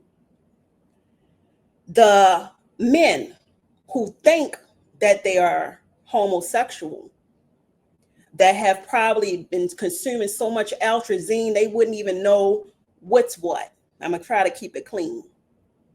As women, it's not about hate. This is not about love and love. This is not about checkers. It's time to play chess. This don't got nothing to do with that. This is about our continuity and rebalancing and restoring the heart of Tafiti. Women, stop encouraging and supporting men who are dressing like women. We need our men and their masculine state of being that we created them to be. Any woman who is encouraging that, I must question her connection to the power within her as a woman. I must question her connection to the divine feminine primordial mother. I must question her as a manifestation in the physical form of the primordial mother, because that goes against the balance and harmony of nature. It has nothing to do with love or who people like to sleep with. I could care less who people want to sleep with. I could care less, just like Janet Jackson said in that movie that's trending, that little scene. So who doing the bending? I could care less who doing the bending. I could care less how you feel comfortable appearing, that you feel more comfortable in a pair of shorts, or short shorts or a skirt. Women, if you want the heart of Tafiti and the Garden of Eden to return, we must stop encouraging that. Do I love homosexual men? I love them. You know why? Because I know men come from the XX chromosome as a Y. I know we created and we birthed them. I'm always going to love you, and I love you. And as my sons, my heart go out to you because I've watched what the system have done to you. And so as the divine mother and an embodiment and representative of the divine mother, my sons, I call you back. My heart cries out for you. Don't let me start crying for real. And these skirts and switching. And it was so hard for you as a man. And then the women may have failed you in certain ways. And the chemicals and everything they have done to feminize our men, from tricking them through pop culture and the artists and the rap artists who appear as masculine and then did to flip the script, and now they wearing skirts and fingernail polish. I know you got caught up in it. But yes, we need you as our soldiers, as our providers, and as our protectors. I don't care who you like to, who you like to sleep with don't have nothing to do with the big grand scheme of things. And most of you who think that you are gay, you're not. I'm gonna tell you the truth. In American Indian culture and other cultures, are there beings and gods and deities who possess both sexes, who are born with both masculine and feminine body parts as hermaphrodites? They were often, sometimes even worshipped in American Indians, some American Indian and indigenous cultures. But that's rare. That's rare. The great Mother Earth continuity would never create anything that's going to counteract balance. This is about balance and harmony. Balance is what? It's not too much of a thing. A man or woman born with both identities can happen. And sometimes it is beautiful and is necessary. And they are revered. If you do the research, you'll find cultures once saw it as a sign, an act of the gods. But it's not everybody that you see switching up and down the streets now. It's too much. And it's throwing off balance and harmony. And I've been seeing women on social media applauding it, talking about, God, get it, you look good, or he's slaying. No, that is the Lilith energy that I was talking about in the last video. When I say Lilith, Lilith is not bad. No, I'm talking about with feminine energy, just like Oshun can be sweet, Oshun, just like Tafiti and Moana, can also destroy. I'm talking about unbalanced feminine energy. That's what we are trying to, we have to reverse back, because that is what they have done and attacked us in every ritual way to make the woman hard and out of her state of being, because we are connected with the Mother Earth and the primordial mother. And when you shift our energy to being unnatural and imbalanced, that's how the Conjure is like a wheel turning. That's how they're able to turn a wheel and continue to siphon, harvest our energy. and to do what they've been doing to us for the past. It's just like a cycle that just saying a broken record. New day, new age, new time, same okie doke. So I wanted to, in this live, expose the Conjure, let people become aware of what the Conjure is, understand how it happened, understand the root of it, which is the primordial mother, divine feminine energy. This is a feminine planet. Don't believe me? Do the research. Any text from the Bible to whatever you want to read is going to go back to waters. Water. This is a water planet. Even this country, called Turtle Island. So once you learn how to manipulate water, the next thing we have to learn to is begin to study alchemy and ritual, because that's what these people are using, our rituals, alchemy and ritual.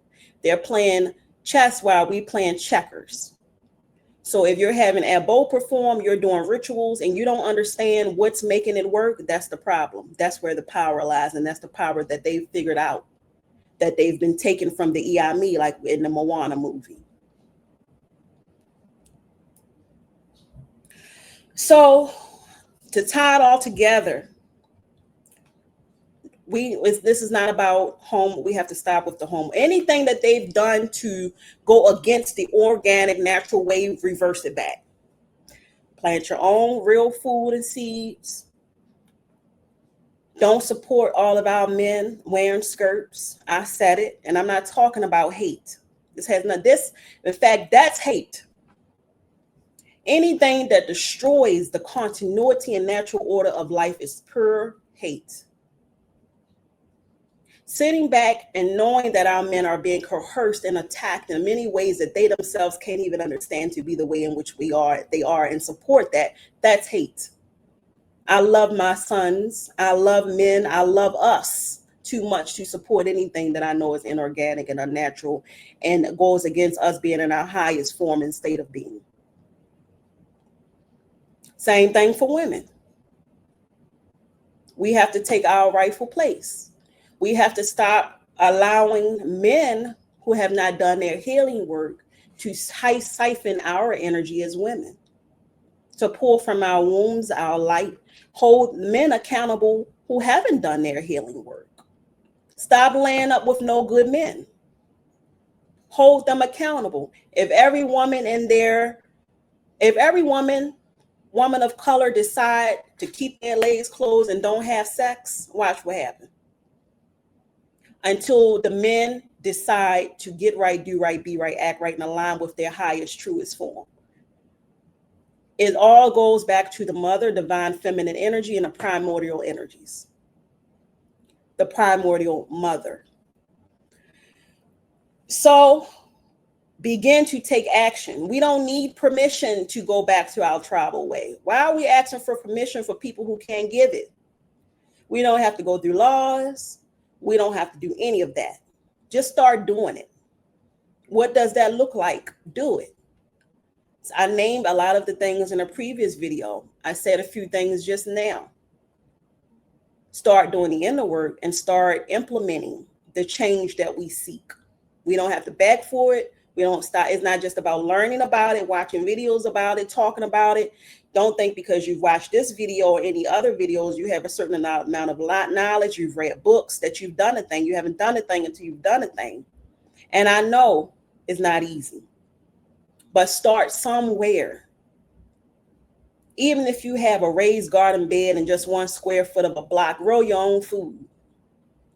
Dig your hands into the soil, reconnect with nature. If you work in an office desk and that's all you can do, that's all you know how to do right now to provide for your family, on the way home, find a park and sit at a tree and talk to it and love on the earth and say, Mother Earth, I love you and I thank you. Start today and start now to reverse the disconnection from the earth and us, to reverse the usurpation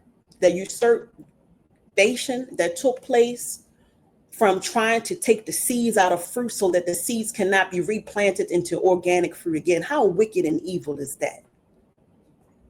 Start combating it in every way that you see that is not natural. Don't be okay with it. There's a way that you can combat it and help the mother to fully return to her throne. So that's the overall message that I wanted to share for this live. I already said I took some notes, but I know once spirit kicked in, I was just going to start channeling and something else would take over. I hadn't even had a chance to look down at this paper of notes, but I think I touched on mostly everything that spirit, my higher self, that came to me yesterday. What kept coming to me is Sophia. I want y'all to look into the Sophionic energy and the Christ consciousness, because Christ consciousness must come through the activation of the mitochondria that is connected to the primordial mother. Mama, matrix,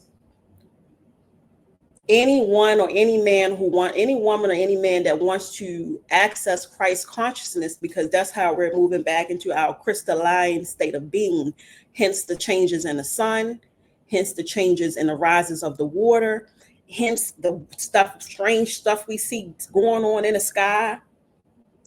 We are at the very home stretch of returning to, most of us, Christ consciousness and our crystalline high vibrational state of being. So we can support that. And if we really want to stop living in this repetitive cycle and illusion of time and break the broken record, what we have to do is be the change. Go against every aspect of anything that's inorganic, imbalanced, and not in alignment with our organic original state of being. Sophia. So Sophia is seen a lot in Gnostic texts. We talk about Lilith a lot. We've heard about Mary. We talk about Oshun, but we forget Sophia. Sophia is the materialization into matter of God. Sophia is God in the form of matter, and the wisdom of God, the heart of God. Sophia is expressed throughout the Bible, and we know that the Bible is an occult book with hidden messages and codes, and that was combined. Was created by combining a lot of different ancient sacred texts.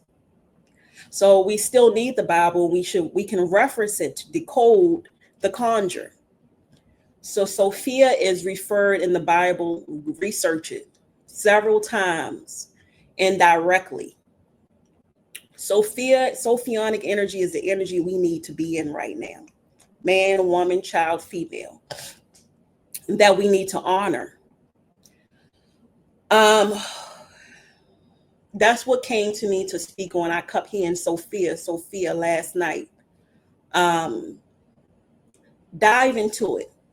As I shared this with one of my sisters, I said, I can see it. A lot of times I can see things, I remember things, but it's hard to articulate it and put into words. I mentioned to you before, I do need to probably do a live with Rod Hayes some type of way, because I notice he's like a walking dictionary. And because of indoctrination, sometimes people need to have a direct book reference. They need to, see a degree. They need to see this or that and the other to believe it. But a lot of the information that I receive is from direct transmissions and from my remembrance, from the Akashic records, from past lives, from my ancestors, and through whispers in the night, signs and symbols and codes that I've learned to, over the years, decode and understand. So to just wrap things up, I want to read this passage, because my sister was so kind to send this to me. I said, I need to put this in context, into words for the people in a way that they can understand beyond the way that I'm seeing it and the way that I'm hearing it. I never saw this text. I never knew it existed. I just mentioned that I kept hearing Sophia, and that now we are moving into Christ consciousness. And she said, maybe this will help. And she sent this to me. So I'm just going to read it.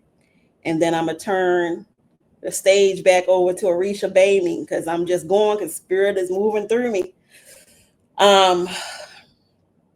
You ain't turning no stage back to me. I'm gonna keep it going to you. Look, I'm a ball player, boy. When somebody in the zone, you keep feeding them the rock. You let them go. So I'm gonna stay out your way. And I'm gonna, hey, you go ahead and go. Well, okay. Well, let's do it then. We in the game. So this is from AscensionGlossary.com.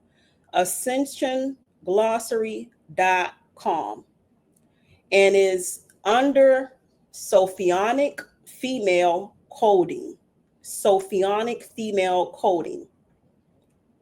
It reads, the Holy Mother is progressively returning to reclaim and restore her creation through the advanced Godhead technology included in the Arc Zone and 13th pillar. We know that 13 is a number that they try to demonize, but is a number of feminine energy as well. The advanced Godhead technology included in the Arc Zone Blu-ray, this really breaks down the science and metaphysics and quantum physics and all of the planetary galactic aspect of it all. Arc Zone Blu-ray architecture is modifying the planetary grid to transmit levels of the Sophionic female coding and her sacred animating spiritual quintessence that involves the emergence of the Holy Mother. Spiritual aspects to finally take shape within matter forms. This is the heralding debut of the Cosmic Mother Crystalla architecture, which give rise to the universal solar feminine principle and the holy daughter embodiment of Christos, Sophia template on earth. As the patriarchal code system starts to break down or dissolve, it is allowing for a more organic, vertical spiritual connection to the mother arc gates that serve the planetary grid systems for regenerating the Trinity wave energies to circulate through the diamond heart networks. With the mother arc gateway breathing her aquiline sun plasma rays onto the earth grids, this has restored enough energetic balance and the Christique architecture to finally bring into the manifestation of the universal solar feminine templating, which allows the mother's Sophionic principle to manifest onto earth. And it goes on. I'm going to skip a few parts for the sake of time. This aquamarine ray is the blue diamond chalice frequency of the overflowing golden cup of the divine love found within the sacred crystal heart. Remember, heart of Tafiti. I never made this all is just, I never knew anything about this thing until last night when my sister sent me this passage. And I put it together in my mind from Moana. Sacred gold crystal heart. This represents humanity's real parent. This represents humanity's real parent, the cosmic mother, resurrecting herself into the falling realm to be able to fully protect and reclaim her children from the phantom. Enlil Nilo. I added that.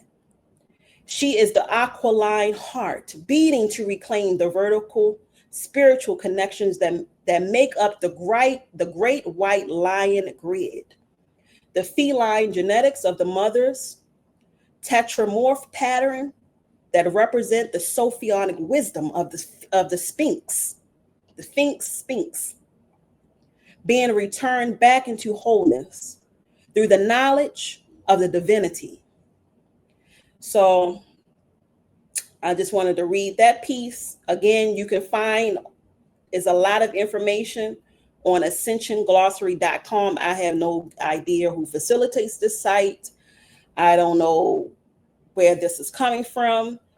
I just know, again, my sister sent it to me, and I kept hearing this last night. Couldn't the night before last, because then I told my sister, and she sent this to me that I could speak on, and I add this to my what I want to share today for further clarification and reference. So you can go to it, read it in full detail. It's going to bring everything together that I've spoke on, and you're going to see that this is bigger than Nino Brown. This is bigger than what we think.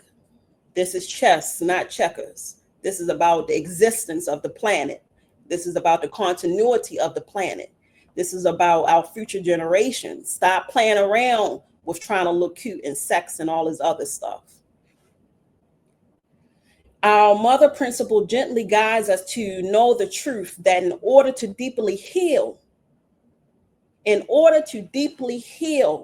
one must be able to deeply feel. Be in connection with heart, mind, and body, Merkaba balance. And I just added that. And to empathize with the feelings of others. It's the heart. It's the heart that has been under attack. Continue to love. Continue to care. To continue to love. Heart chakra. The mother aspect of the Godhead and the Sophionic female principle are what gently nudge us to feel safe enough to look inside and feel our sacred crystal heart again. As we merge with our mother's cosmic heart, she holds us stable in a field of omni-love so that we can fully discover the contents of our own crystal heart. And so I'm just going to leave it there. And again, I urge you to go on the website and read more about it. Who knows where this came from, but this is somebody else who's channeling the same messages, receiving I've been told to use the word transmission, who are receiving the same transmissions that I'm receiving. It sounds cliche, it sounds small, but the path to ascension and to Christ consciousness is through healing our heart chakra.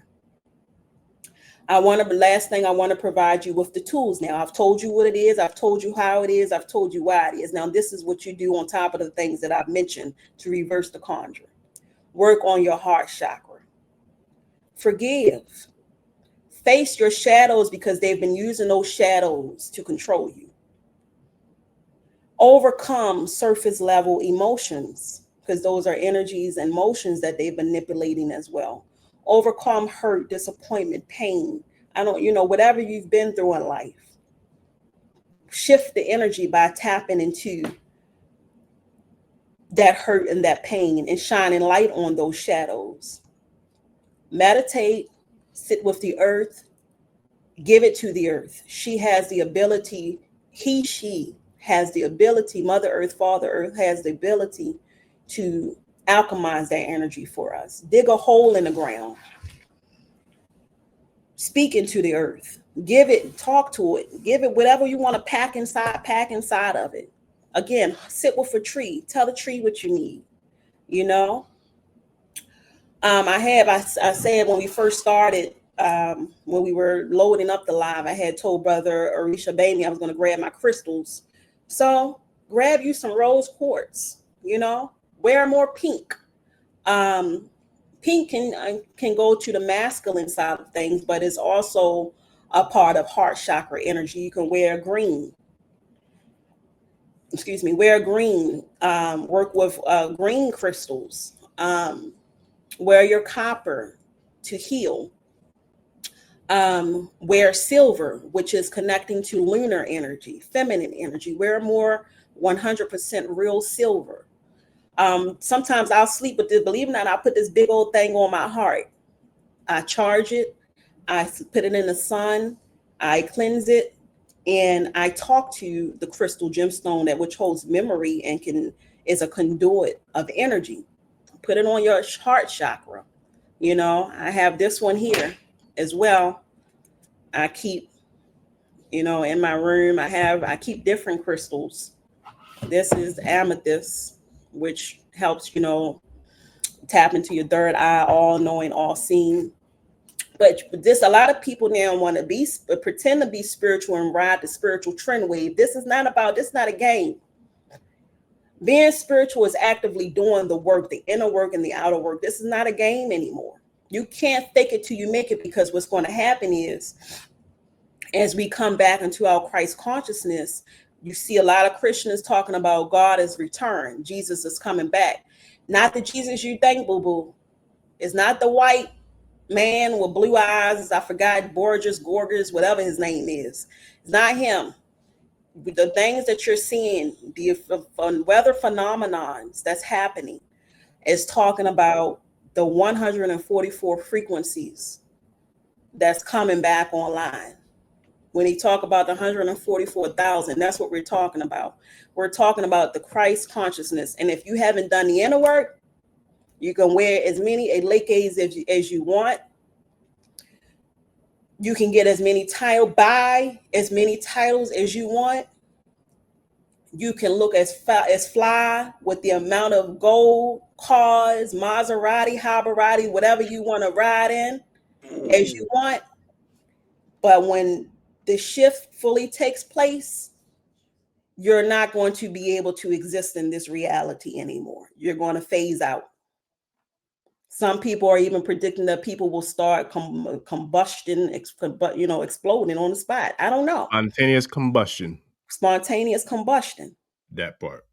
Or you may begin to exist in a different paradigm realm where we're not going to be able to see you over here who've been doing real spiritual work. Real spiritual work is having a good heart, being pure-hearted, is healing your shadows, doing the inner, working on your inner child trauma, forgiving those, not for others, but for yourself, keeping your heart light as a feather. Is doing everything with integrity. It is moving in harmony and balance with the primordial mother. And if you have been doing everything against that, I don't care what ebo you think you can do. The age of energy manipulation is over. I said that in the last video. I said it on my Facebook page. A lot of people see me and they see me embracing my sensual energy and they think, oh, she just into looks and her appearance. Don't get it twisted. Don't get it twisted of who I am by who you see when you look at me. But if you look at me very well, I'm not from here. Many of us are not. Many of the chosen ones are not.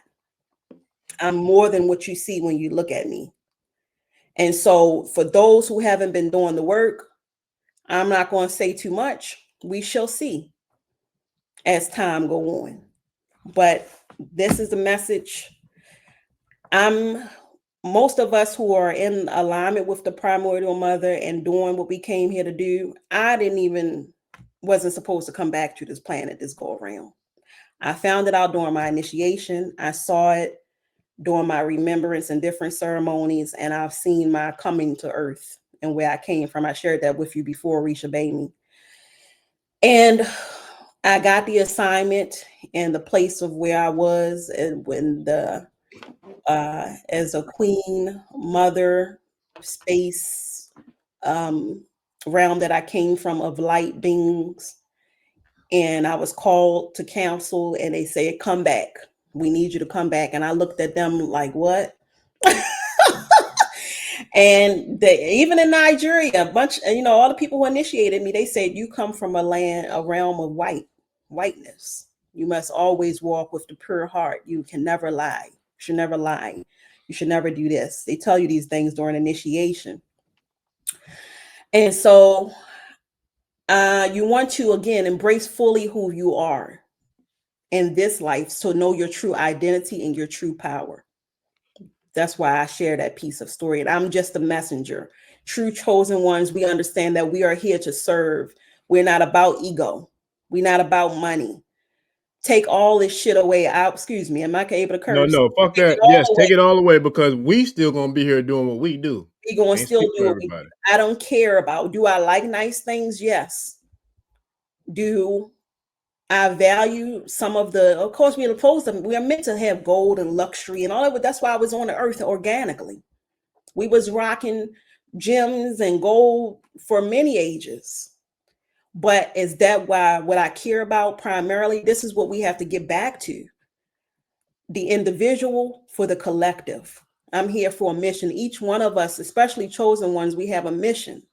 And nothing to no one, no man, no job. When a lot of people were fear-mongering into getting the COVID-19, the vaccine, that they would lose their jobs. You know how many people set their pots and shrines aside to get something stuck into? I'm not judging, but this is important for me to mention. Because if you want to stay in alignment with the Sophionic energy, the primordial mother, and reverse the Conjure, we cannot be tricked anymore through the illusion and confusion. A lot of people were fear-mongered and threatened that they would lose the very thing that sustained them and their families. And I get why many did it. And they agreed to have something injected into their blood, into their veins, that they didn't even know what it was, from the very person who've been oppressing them and their ancestors and forefathers from generations, who want to see their demise or want to usurp and take their energy.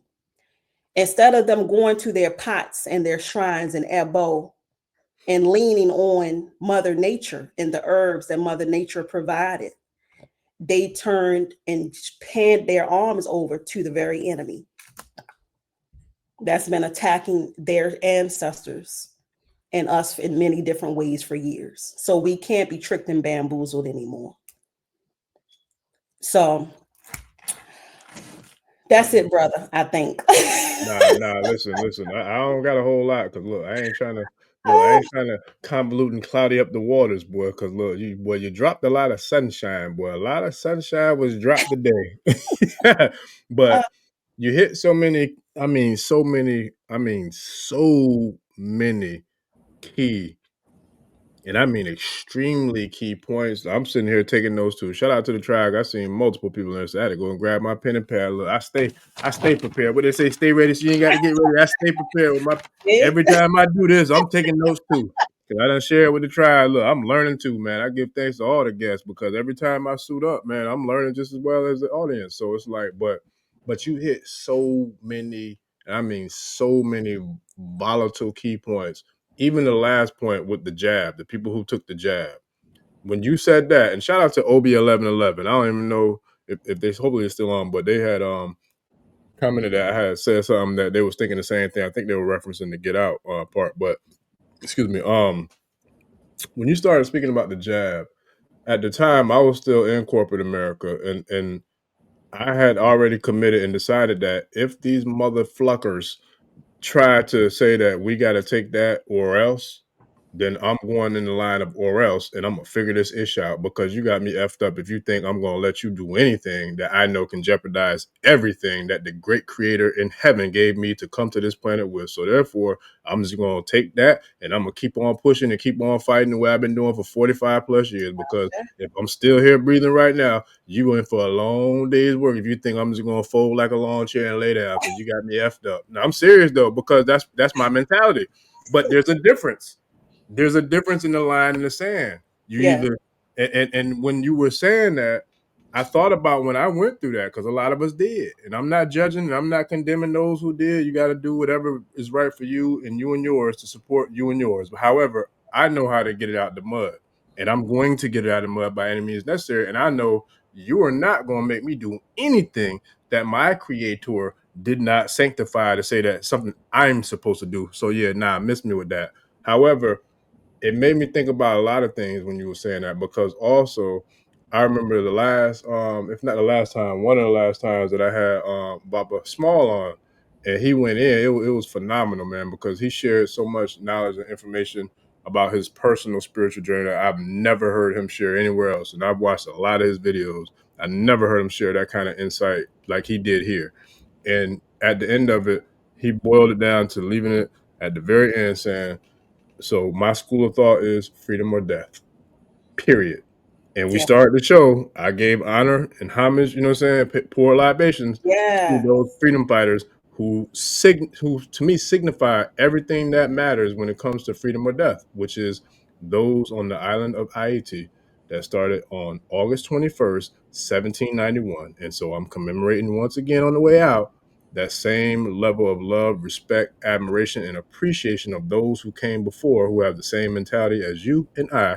And I'm grateful for you to be able to share your perspective, your insight, and your powerful wisdom, understanding, overstanding, understanding, and then understanding of all that you shared today.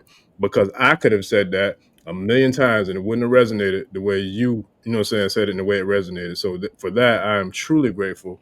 Even so much so, like even talking about like what we talked about before we came on air, you know, in regards to the balance and like some of the things that are taking place in regards to what's happening and manifesting in the physical plane based off of something that I share with you that happened in the spiritual realm. Like it comes full circle. And I'm just grateful to be here to be the facilitator. And I was taking notes, and one of the notes that Spirit gave to me to share. And I was just talking to one of my bros earlier before we got on the call about like staying in containment and like keeping that calm, cool head, you know, of an Obatala or a child of Orunmila. Because I do have, you know, a Shango essence that's instilled within me as well. And all my life, I've only known the Shango energy all my life until, you know, I met my path in my journey in Ifa.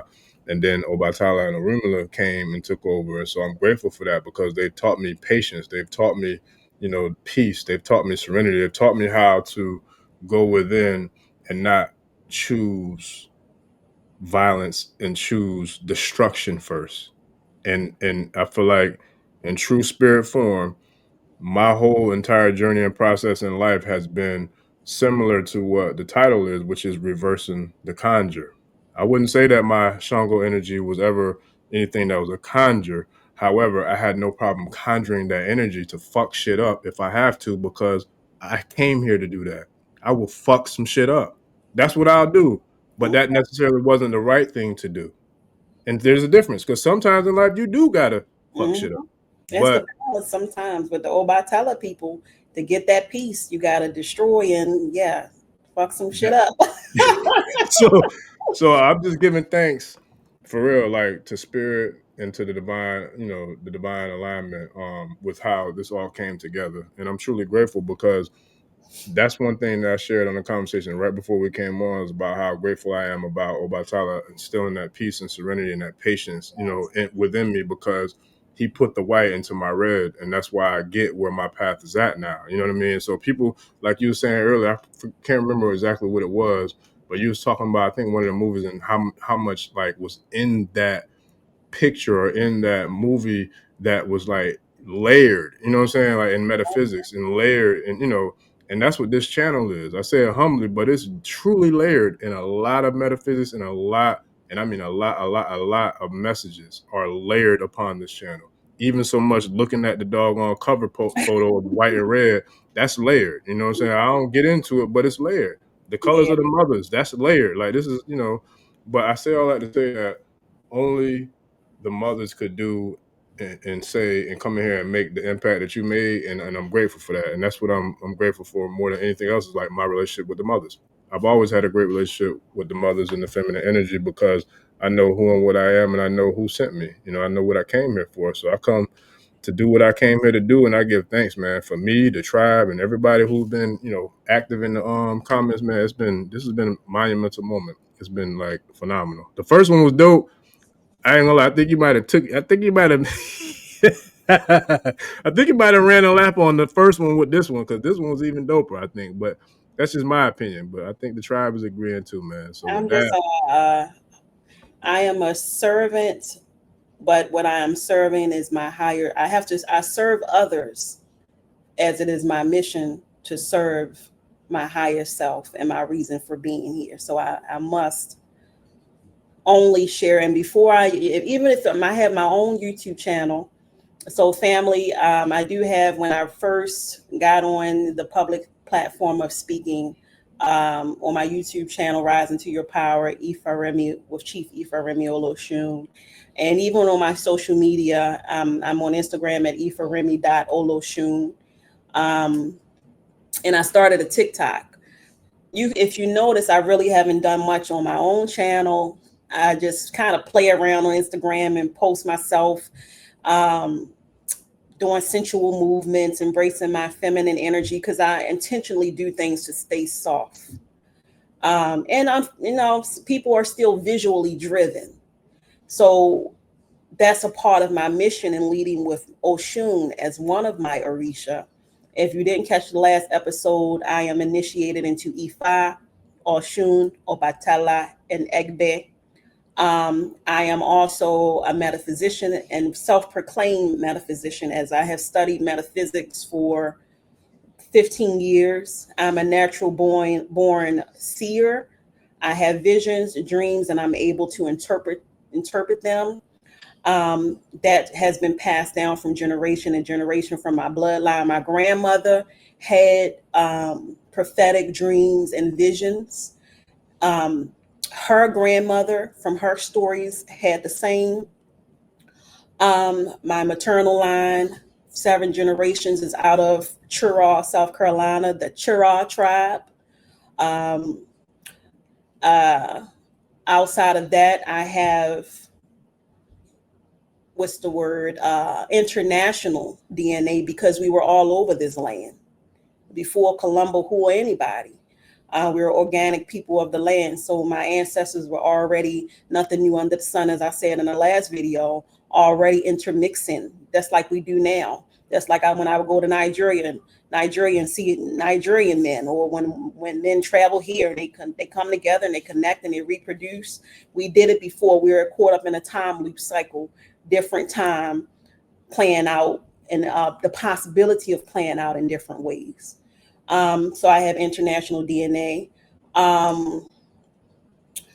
What else about me that the folks might want to know? I'm a Reiki master teacher. I started off with Merkaba Holistic Healing, was my first business where I was performing Reiki certification, Reiki 1, 2, and attunement, Reiki 3.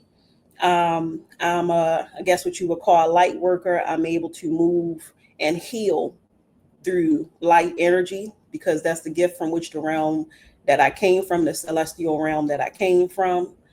And also self-proclaimed herbalist for mothers, because when I detached from the system and I started giving birth to babies, I had to figure out how to heal my babies with nature. Even myself and my children, we had contracted the thing that was created twice.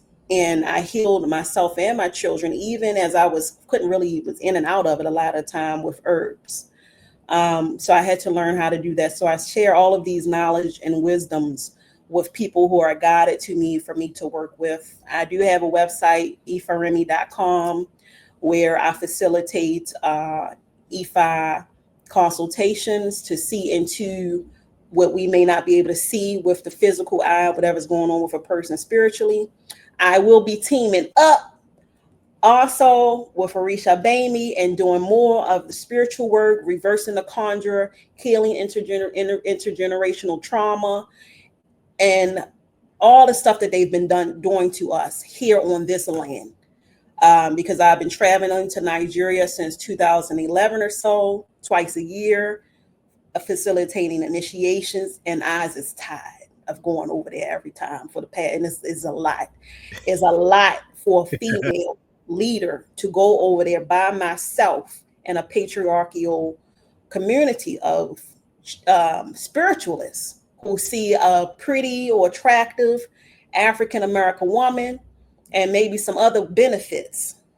I had to go through all of those lessons and walk with my whole spiritual army every time I go over there and come back. While there's so many good and beautiful people there, there's still cultural differences and things that come with that. And many people are going to know what I'm talking about. So I've done that. And so I did all of that for the purpose of bringing it back home, because this is why I was born in this geographical location. Here, I could have been born anywhere on the planet in this life, because I remember many of my lives. So I'll be bringing it back here with the help. And as brother Orisha Gbemi is already doing the work himself with the readings, with the Ebo, he putting in the work, and calling in more people with pure hearts, pure intentions, knowledge, chosen ones, people of light and love, that we can continue to come together in community to heal and to restore the heart and to reverse the conjure and to step back into our power. So that's just a quick recap of who I am for those who didn't see the first live. And I'm just thankful to be here. Thank you, Orisha Gbemi, again for creating this platform and being the Obatella that you are, light. I know you had a Shango and you can go into the spiritual warrior path, but it's the light that you have that has created, like I shared with you before, such a unique platform that you said they was trying to shut down and interfere with and all of that, because you are bringing together many different worlds of spiritual power and knowledge and wisdom. You're bringing together the Orisha, and I don't call it African spirituality anymore. I changed the term to indigenous spirituality because this is indigenous spirituality that has taken on avatar forms across many countries. You're going to see avatar forms of the Orisha and Ayati that you mentioned earlier. You're going to see it in Shinto in Asia. You're going to see it, but they're just different avatars of the same primordial energies that has adapted to different peoples, location, lands, resources, and so on and so on. So I call it indigenous spirituality. So you've brought together indigenous spirituality, which is actively performing ritual to undo a thing. And then you've brought in people who has the book knowledge, the receipts, the remembrance, the history, who can provide and add extra context to activate people on your channel. So you're providing the activation and the solution. And I shared with you, that's why they was trying to shut it down. But game over. Game over, boo. The primordial mother is back. And y'all ain't never really been running shit. And y'all can't run. Let the Baltimore. I'm also born and raised in Baltimore, although my grandmother came from Churro, South Carolina, and I was born in Baltimore because this is a rebellious, strong, tough. I had to get that toughness as a spiritual warrior. So yeah, y'all ain't running shit. Y'all ain't never been running shit, and your time is over. Okay? Yes. So thank you, Orisha Gbemi. And again, all of you brothers that's out there creating a space for our people to get on the right side of right and to align with their power. Yeah, this is one of them ones. This is definitely one of them ones. So I don't know how much time you got, Oloye, but we got we got several questions. But if time permits and you have time, I would like to jump into just a few, if time permits. Does time permit to answer a few questions from the tribe? Yeah, last time we went about 3 hours, and I didn't get much time to answer questions, so I really want to do that this time. Okay, no, I appreciate you, and yeah, I'll make it brief. I know we both got a lot going on that we got to do, on top of this too. But this is what I love doing. I know you love doing, and like it was a divine alignment, for this to even happen. And so, first and foremost, before I even bring up the questions, like I give thanks and gratitude to you, and shout out to Professor. What's her name again, please? I don't know if she want to be named, but shout out to the professor who made the connection. Latoya Robinson-Golar, my Shout out. sister, chosen one, light bearer, activator, as she called herself. She's also anybody. I don't have many people in my close circle. So if they're in my close circle, they're pure-hearted, they're powerful, even to really rock and roll with me on that level. You like the birds of a feather flock together. She is an out of this world, literally, sister. So yes, thank you, sister, Professor Latoya Robinson-Golar, for the recommendation and for the connection for me to reach out to Orisha Gbemi right on time. Look, I give thanks to her and to you, and to the mothers, to the divine for making it happen, because it's bigger than me, like for real. Because I'm just a facilitator. I'm a messenger. I'm an emissary. Like I came here to do a job. That's what I'm doing. But I know that we're not on an island by ourselves. You know what I mean? And so, and even to the point where there are people who reach out that want to collaborate or be and on the show and all that, but I know there has to be a certain element of authenticity and a certain element of divinity, to align in order for me to do that, just to keep it sacred and sanctified within what, Spirit put on me. And I'm going to say this again, too, because there's been a lot of new followers, a lot of new subscribers to the channel, but I didn't come up with this concept, not even the name. Like Spirit gave this to me, and I'm grateful to have the ears to hear, what Spirit led me to, go into. And I didn't even want to do it when Spirit was kicking my butt to make me do it. But trying to be a child that's obedient, I had to, because I learned some lessons real early in my spiritual journey. Like, if you don't listen, things can get real ratcheted up real quick. It can get real snarky on you. So I didn't want to get snarked up. So I said, you know what? I'm going to listen. I had no idea it would blossom into what it is, but that goes to show the level of having a conviction and having a level of faith, in a higher power, in a higher energy or a higher frequency or a higher creator or something that's above, all of humanity and all of creation. So therefore, my faith and my belief in the universal prime creator is what led me to step out on faith to do it way before, I was ready to do it. So I give thanks to her. I give thanks to you. I give thanks to the ancestors and to the universal prime creator, for me, to even giving me the blessings of having the ears to hear and just be obedient. And with that, I'm grateful, like truly grateful, because this has been a powerful, powerful, powerful show. I'm gonna bring a couple of questions up real quick. I want to say real quick, I was saying it before that I haven't really been active anywhere else. And that's because I take my mouth and my ashe very seriously. And even before I do any speakings, I'll meditate and I'll reflect, and I approach it as a spiritual, yes, as I mentioned before, transmission on what does the Most High source of organic creation, the divine in me, want me to speak on.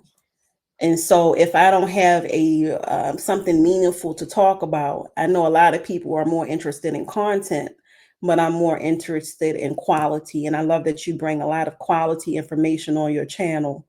And I'm more interested on purpose and making sure that what I'm saying is divinely guided and meaningful. So that's why I haven't really been too active other places. I'm also putting a lot of things in motion to be able to better serve my people here. So this has just been a perfect, happy medium for me to come here and still use my voice to share the divine messages that's been coming to me or that comes to me. So just to quickly add that. I appreciate it. And listen, that speaks volumes to what I was, pretty much hitting on. Like, this is bigger than me. It ain't about me. It's about being obedient and a much higher power than me. So, and meditate and reactivate your pineal gland and sacred genetic coding and remembrance through certain things. There's a lot of research out there on it, and which I do, because of my spiritual preference, we work the roots. My grandmother, we work the roots. We work with our shrines. We work with IFAand. We work with the Orisha. We work with our spiritual team in order to heal ourselves. And this is how I take a part of my devotion as an Orisha means I work in unison with nature and organic life and the power primordial energies of creation and of the universe as my first source. And so when there's a will, there's a way. And I can go on and on and on how I came to the decision where I had to do a thing or not do a thing. And I just stuck out my choice to not do it. And my spiritual, celestial, benevolent spiritual team came in and provided me with what I needed. So we just have to push past the fear. Fear is crippling. And it's also a tool. It's a tactic. It is a weapon. Fear, some people say, well, you need fear. Fear protects you from jumping off of a bridge. No, it don't. Fear is not what protects you from jumping off of a bridge. Fear is not a source of preservation. Fear is a source of oppression, is a crutch. It's crippling. It's codependency. It's manipulation. What keeps you from jumping off of the bridge is discernment and wisdom, not fear. People do a lot of bad things that compromise their life from fear. But it's the knowledge and wisdom. If I jump off this bridge, I might not make it. That's going to keep you from jumping off the bridge. So fear is not a natural energy. It's not a positive or benevolent energy. It is a malevolent energy, and it's counterproductive to our survival. and to our survival instincts. So if you're ever in a relationship,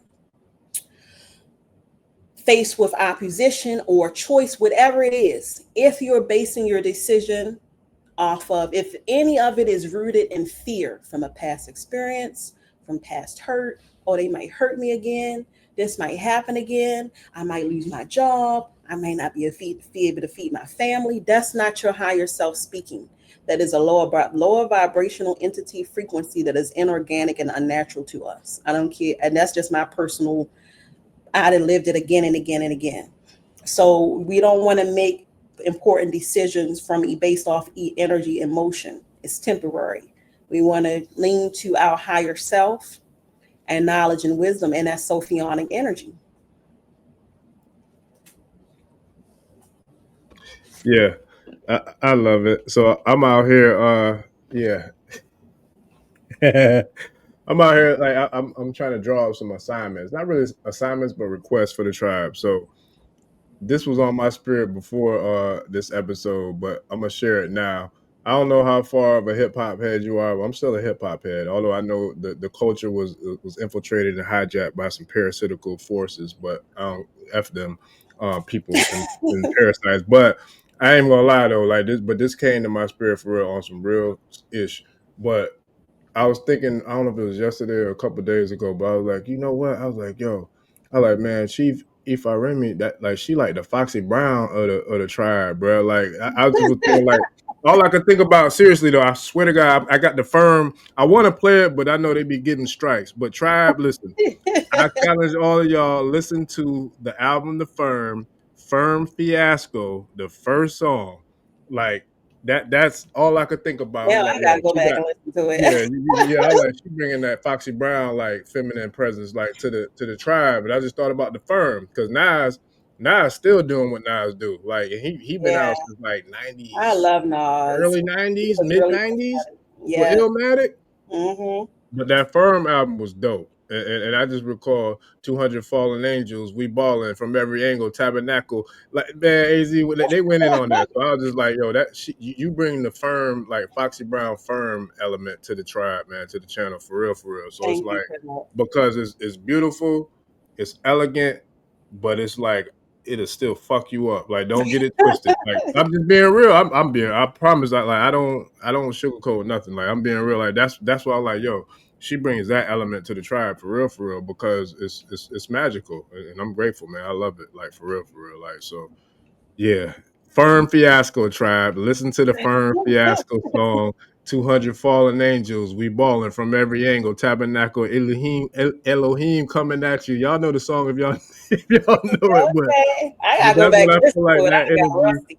Man, listen, to bring it from spiritual to hip hop to have fun with it, like for real, that's really what I get. Yeah. And I meant to say something about that too, but yeah, it was an honor and a pleasure. Shout out, I think this is her right here. Shout out to the Queen Latoya, for making Hey, it. sister. And I appreciate you. I appreciate you for real. Because this is beautiful, and I'm just the messenger. I'm here, to give thanks. And tribe, I apologize if I didn't get to all the comments because there was a lot of them, but I appreciate all of y'all for the love and support.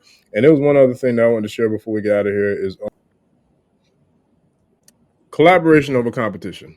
There were some things that I saw in the comments that I have some type of thoughts about, but I won't speak about them publicly because I'm a man that if I have a situation that I need to address, I'd rather address it personally, one-on-one, in person, or even over the phone, preferably in person, but it's not worth going that route. But I will say this.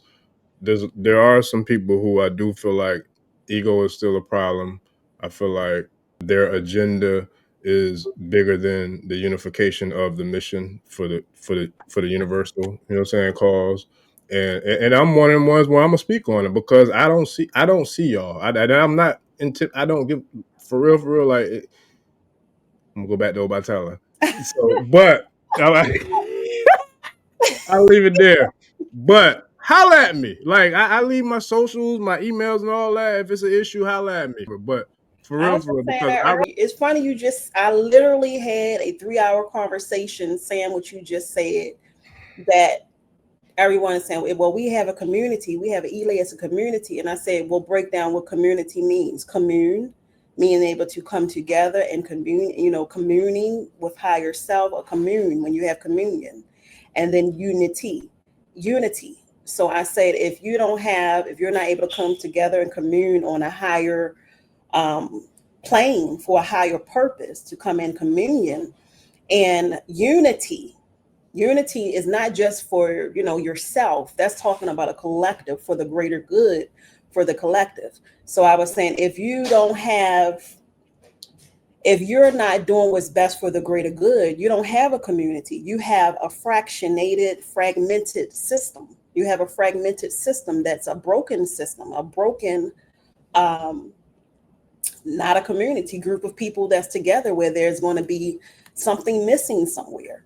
And you're going to miss the point of it all. So community, that's what the word itself means, is about, our mission here is not about the individual, because we are in a physical body that's going to perish. When a lot of new systems are coming back online, where we're going to have med beds, and we're going to live longer, and we're going to have that real food, and we're going to have that cell food. But, as we know it now, this is just an avatar. So what are we truly living for? We're living to expand our consciousness, to fulfill a purpose on behalf individual, for the collective. So we got to put our individual wants, needs, thoughts, ego, all that stuff to the side, because like I said earlier, other entities, beings, forces, and people are playing chess while we still playing checkers over here, because we as a people have suffered statistically, Google it, more than any other people on the planet, the most complex traumas ever through history, because we've been attacked again and again in different ways, like I mentioned before, going back full circle, because we hold strong, loose, and light.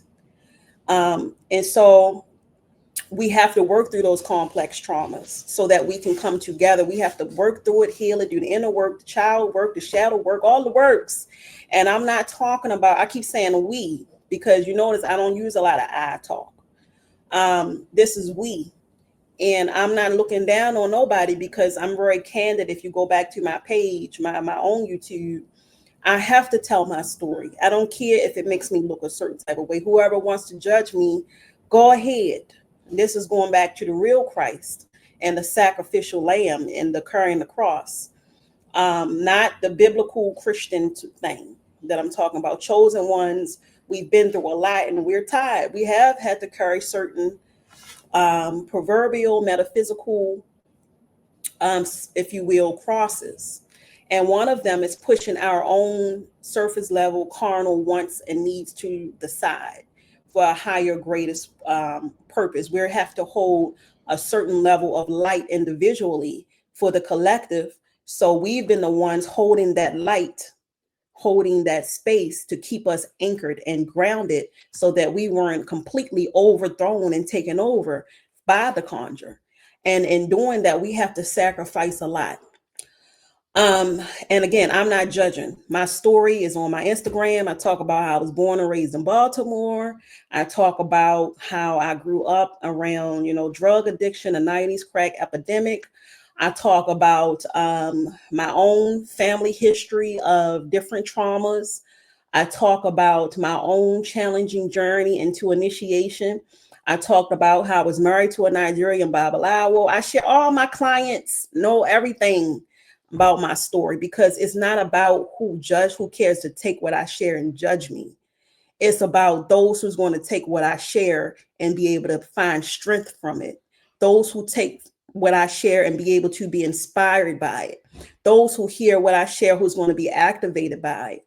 Those who take what I share, that's going to see the God in me, and therefore be able to mirror back at them and see the God in themselves. So we have to take the I out of it and begin to make it more about we, individually, for the collective. That's what we have to get back into, as far as the Christ consciousness, and for the systems, the primordial mother, to come back online. So if you have a community, it's about ego. It's about, I'm the leader up in here. You have to bow down to me. I'm going to bird feed you. You must do it this way. We don't get to say how it must be done. We go within. We are the channelers. We are the gateways. We are the portals. We are the bridge as leaders, as chosen ones. We channel and we listen because there's so many things going on in place simultaneously that we can't see in this physical form. We're not supposed to. It'd probably be too much for us.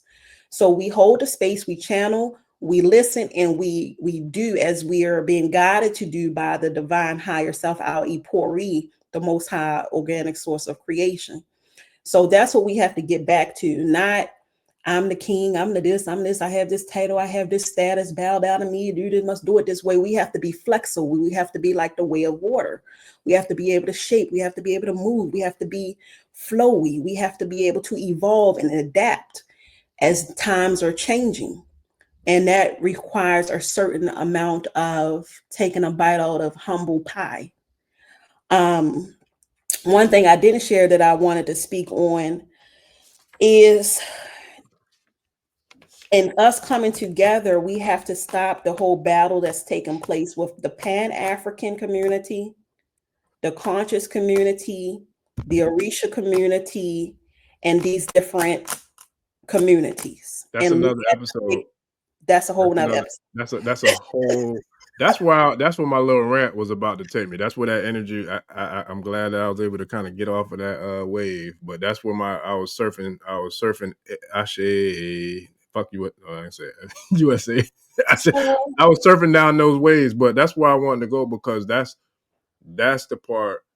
I ain't gonna lie. It triggers something within me because it's like. You spoke about it eloquently and you broke it down in a very, very, I feel like a very elementary way, but a very powerful way as to being a child of the planet, right? And I've had to kind of step in and be referee or mediator between the people who are Turtle Island, America, whatever you want to call it, versus Africa. And it's like, nah, that's not what this is about. And I'm never going to be, you're never going to instigate me into that fight. Period. I don't care who you are and what you represent, whichever side of the water. I'm not being dragged into that fight, and neither is this channel because that's not what this is about. If that's the case, then there's a beef between IFAand and Kemet. That's not what this is about. I'm bringing about the bridge of the unification. So if you're trying to come in here with that division and all that other bullshit, you can miss me with that. And I'm not backing down from any debate with anybody about it because united we stand, divided we fall. You either with us or you're not. And if you're not, that's cool. Stay where you at. I'm going to stay where I'm at. But don't come over here trying to make some sort of division, trying to make us be in conflict within. I'm not doing that. And I don't care who it is or what it's about when it comes to that. I'm not doing that. And I feel like you broke it down so eloquently. And this is something that I don't speak on often because this ain't about me. But I have received the rights of being a chief. I don't even put that in my name. I don't judge those who do, but I let my work speak for me. I don't need to tell you the score. Look at my work. That's my scoreboard. Remember I said it and I didn't know that you had, and I said, you're a chief. I can tell by your disposition and your position on the platform. And you say, well, I am, but I don't even tell anybody. But I already knew intuitively. I knew because of the energy you walk with. And you just said it. Yeah. It's not about the titles, So yeah. And we all come from the same primordial mother. Sure. We are all cousins of different lands. We are all, when we look at the broader picture, fighting the same fight when we break it down to the bare basics, bare minimum. And so we have to come out of all of these technicalities, if you will, and perceived differences, because it's just, again, a part of the smoke and mirrors, chaos energy used in reverse. That has been keeping us in bondage and separated. Mm-hmm. So yeah, that's not going to do us any good. What I was going to say about it is the reason why that some people get offended when you say certain things and want to debate and challenge. So Sophionic energy and wisdom and knowledge is an inner knowing. It's not something you can read in a book. I don't care how many Black scholars you reference. Yes, I provide those references because like I said, I understand the indoctrination that's taking place and some people need that. but it's an inner knowing. And the way, when I work with people, I want to teach them how to connect to the power within. That has been my theme for years. Rise into your power. I've even had clients who get angry with me. You're supposed to be teaching me more than this. You're supposed to be sending me this and sending me that. And I said, no, I'm not. I'm not. If you, that's what you want, you at the wrong place. Because what I'm going to do is give you the tools to go within. Because once you go within, you access your own Akashic records and you access your power within. I don't want you to be, I don't want to be another one of you got to go through Jesus to get to the light. I don't want to be your intermediary. You have the ability to connect straight to source. And I'm not going to stand in the way of that. I'm going to teach you how to. And so I've even had people get offended by that, because once you go within and you can see it within your mind's eye yourself, can nobody tell you different. It's not something a book can always give to you. It's something you have to experience and something you have to see yourself. And you can only do that by meditating. You can only do that by beginning to commune with your Orisha yourself directly, learning to understand the language of your spirits that are within you, your power that is within you and around you, learning to understand the voice of nature, the sound of nature, how mother speaks to you, how your ancestors speak to you. I can't do that for a person. So saying all of that to say, well, we cut out all the technicalities and data in scholarly references. A lot of the scholarly reference, because they look like us, because they're brown people or so-called black people, Dr. such and such, this scholar, anthropologist discovered this and said that, and people take it and run with it. Akashic records, inner knowing, inner seeing, third eye, IFAand Odu trumps all of that. Tahuti trumps all of that. When you can see it. A lot of the truth is why people get offended is because when they have done work, I shared this the other day with my sister. I said, when people have done work to a certain level, right? They reach a certain level and they feel like they've gotten it. I got everything I need. Yeah, red. I know about this book. I know about the destruction of a black civilization. I know about that book. I know about this leader. I've read this book, 1,000 books. They can wear the red, green, and black and pump their fists. Say it loud, I'm black, I'm proud. And then Malcolm X and the Martin Luther's and the Harriet Tubman, and I got it. The truth is, when we're going deeper, we're triggering them because we're touching on a certain type of information that they haven't gone deep enough to tap into yet. And so they take refuge and comfort in the level of knowledge that they have reached, because to go deeper is to have to invest more time or more energy and to challenge everything they believe to know up until the very point in which they studied. So we are challenging the knowing that they have come to take refuge in, that fed them enough, or so they thought. But true ascension is the ability to challenge what you think you know. Challenge yourself. I didn't come to know certain things until I had to challenge myself on what I thought I knew. If you can't challenge yourself on what you thought you knew, then you are limiting yourself to stop at a certain level of knowledge based on what you have thought that you have decided to take refuge and comfort in knowing. So once they have this, yeah, I got it. I got the power. I'm a leader. I got what I need to know. I'm knowledgeable. I'm the man. That's the ego.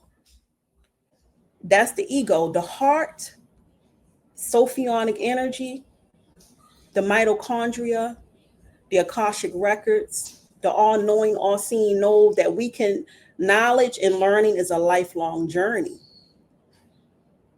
Before we can come a master, we may have to come back. We can never maybe know everything, multiple lifetimes. But some people don't want to go as that deep because it means you got to see certain shadows. You got to face certain generational patterns. You got to dig into a certain level of hurt and pain. You got to unravel what your mama done told you, what you thought, what the preacher man done told you, what your professor done told you, your heroes that you thought was a hero was really on the plan for the other side of the team, just because they look brown and look like us. We thought they was us, like Rod Hayes always say. Now they got to question their whole worldview and reality, and that's scary. So they get offended when somebody says something that goes against what their ego have told them. I got it all. I know it all. This ain't it. How do you know? How much unbiased research have you done? How much have you challenged what you believe you know? That's the only way you can reach certain levels of ascension. And what we're talking about, Christ consciousness, moving into the 3D, 4D, 5D, is pushing beyond that fear, is being able to have the rug ripped from under your feet of what you think you know. All I knew was my Christian family Pentecostal church. My grandmother was a pastor. That's all. I didn't know nothing about no. I didn't come from no spiritual. I come from Baltimore, Cherry Hill, Westport, inner city, South Baltimore. Okay. I didn't know about none of that, but there was something inside of me. I don't care what family members stop talking to me. I don't care if I don't fit in. I don't care where I have to move to, as I'm even doing things to reshape and leaving certain things behind. I don't care. I'm going to follow the breadcrumbs. I'm going to go down a rabbit hole and challenge, even if it means making me uncomfortable. That's what the chosen ones have done. That's what we do. That's what we do. We face the unthinkable. I've literally seen and faced certain demons that will, if a person haven't done the work to reach a certain level, they could probably lose their freaking mind from the things that I have seen. But I had to see it in order to move past it. I had to go through it. And so when we talk on certain topics, we don't even always have to agree. A person who get offended is truly because they are being triggered by something within them that knows there is more. Ooh, I love that. I love that. I love that. I love that. Oh my God, I love that. Because I can't remember where I read this or heard it or was taught, but it had to be. Matter of fact, I want to say it was like an Odu or IFAand Odu. I don't know, but either way, it doesn't matter. But what I found and what I learned in a lesson, a life lesson, is that a lot of times, like when people hate you or don't like you or hate on you, it's because you're a mirror image of what it is about them that they know that there might be the potential for them to be or to achieve or to accomplish, but they haven't done the work to get to that level within themselves. So because you have, they're looking at you and they're like, F them people because they made it, right? But my thing is, there's no difference between your child of guidance and my child of guidance. So what are you doing with the 24 hours that you have within your day? Because I know what I'm doing mine, and I'm not perfect, and I got a whole lot to work on, but I know what I am being intentional with working on, and that's serving the people that I was born and sent here to serve. So therefore, if you are mad at me because I'm doing what I came here to do, look in the mirror, figure out what it is about you that you're more than capable of doing, but you ain't putting the work to do. But you're going to hate on and talk down on the people who are. Inner peace doesn't judge. Right. Inner peace is contentment and stillness and allowing oneself to just be. That's when we have reached what I believe East Asian, is it? The pranas and all of the people who practice prana and Buddhism and all of those things. When we've reached nirvana, when we have reached a certain level of ascension, we don't need to, but there's no sense to prove. There's no sense to debate. There's no need to argue. There's no need to judge. Again, when we move and operating from our heart chakra, we're operating out of love. And where there's no war, there's no need to fight. Where is the war? We have to ask ourselves, if we're debating and we're fighting, where's the war? Is the war within you or is it within me? If there is no war, where is it? What are you debating and fighting for? Inner peace doesn't need to prove. We don't need to prove what we have settled into knowing. And at times we can also agree to disagree. And even now, there's people there are sages who I will sit at the feet of and listen to. Even now, if someone says something, it may just be beyond my ears of what I can receive at the given time. So instead of debating what a balanced individual operating from Christ consciousness or their heart chakra, or who have done a certain level of work, what they're going to do is say, the childlike spirit is the way to manifestation and creation and exploration. The child is always willing to learn and to explore and imagine.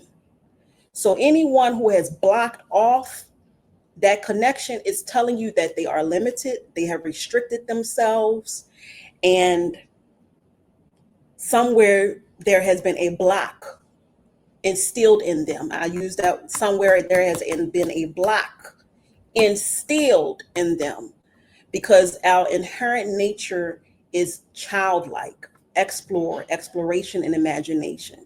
That's how we're able to tap into certain magic and understandings and knowing. But when a person has cut off their ability to maintain that explorative mind and openness, that's telling you something has happened within them, that individual, and they should explore it. Instead, what we can do is, if something doesn't resonate with us, or we don't fully agree with it or understand it, why debate it? That's not going to do. We shouldn't be doing anything at this stage of Christ consciousness that's not going to move us forward. Getting caught in rhetoric and debate, what is that going to do for us? Now it's time to take action. We should already know certain things at this point in time. The information has already been out there, readily available. Brothers like you, brothers like the brothers I named for years, have been spitting the knowledge and the facts. We pass all of that rhetoric. Is keeping us, see, somebody like that, they're not working in favor of the collective. That's the thing that's been keeping us stuck. So what we can do instead is say, I hear what you're saying. I'm going to reflect on that. I'm going to let that, I'm going to sit with that. I'm going to meditate on that. It doesn't really ring a bell or resonate with me right now, but I'm going to sit on that. And a lot of times when I've done that, sometimes even years later, I've come across some elders and sages that was dropping knowledge to me that I couldn't understand at the time because I hadn't reached a certain level of healing. But when I think back on it, and I left that door open and I didn't allow my ego to shut it down, I then made sense later on, like, oh, now I get what he or she was saying.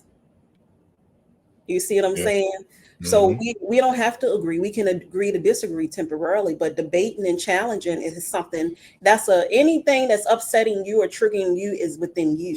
It's a you problem. Facts. That's facts. No, I love it. Listen, and look, I love it. Like that's powerful. Okay, so I got like 2 quick questions. That's it. I'm gonna leave it at 2. Yeah, and then I hear my churn. Yep. Yeah, because I already know we went way longer than we probably was supposed to. So, one, because this one came earlier, and shout out to the Unique Tribe because she's a very heavy contributor and attendee to these Ashe Streets. So she was wondering what zodiac sign you was. She said her soul is so super soothing, but feel like the realness and authenticity. I appreciate the woman at the age of spreading knowledge and genuinely no shade, no competition. I love that. Oh, thank you, sister. I always say the divine in me, the God in me, recognize the God in you, and vice versa. Thank you for your kind words.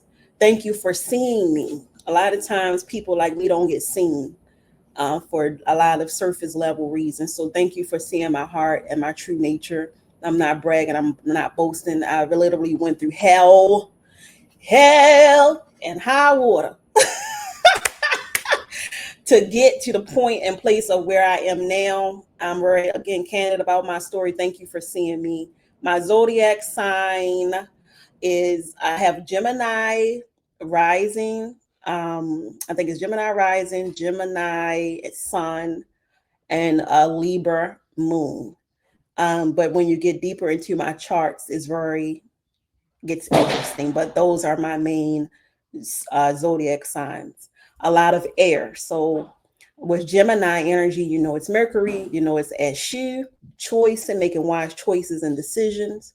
With Gemini energy and air, our Gemini mantra is I think.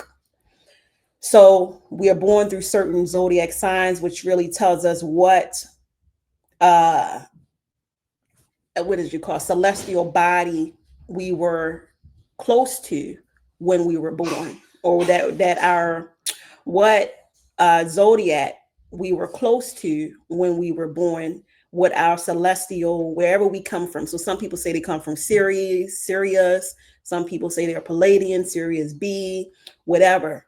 If, say, for example, a person come from Sirius B and then it was in Gemini sign, that means that Gemini was close at the time and the celestial body probably jumped and moved to Gemini. That's just something I found as a part of my truth through research and study. So Gemini mantra is I think. So I was born to come here and think. But with every sign we challenge, because I have to challenge myself to not overthink. So with everything, again, we have the balance and unbalanced. We have the balanced Lilith energy. We have the unbalanced Lilith energy. You have the sweet Osun, then we have the Osun who's going to tear shit up. We have the Gemini who's deep thinker, who challenges and goes against the norm.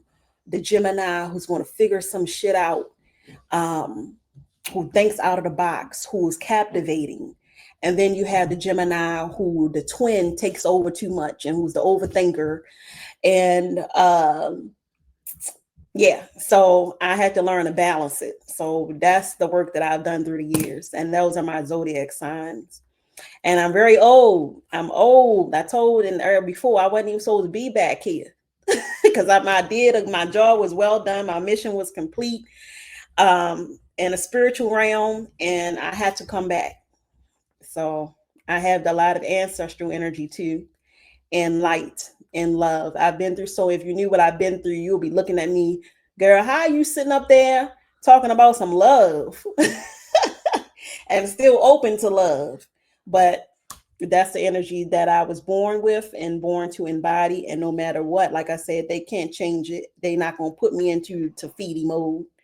And my heart going to stay in place regardless. Sometimes they'll send agents. Sometimes they'll send Mr. Smiths. Sometimes it's family members. Sometimes it's your mate that'll try to break you and just make your heart close up. So you do the work and stay in your center. Yeah. I got one more quick one. Shout out to Chloe Dior. I had starred your message, and her question was, can you speak on women initiating into IFAand Odu?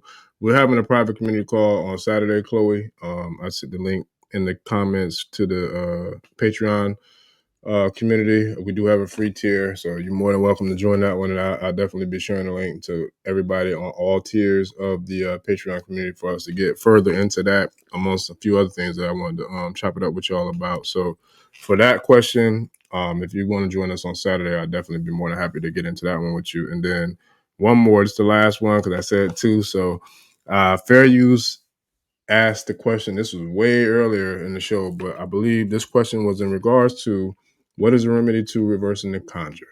That's what I believe Miss Fairuse was talking about. So if it's what's the remedy to reversing a conjure, I really went deep in depth into that. But just to recap, you might have missed it because I know some people came in late. Thank you for having the inquisitive mind and asking fair_use. A short version and one sentence, reversing the conjure means the remedy is understanding it, doing a research of what it is so that you can see the ways that you may be feeding into the conjure and caught in the conjure and may be unaware of it.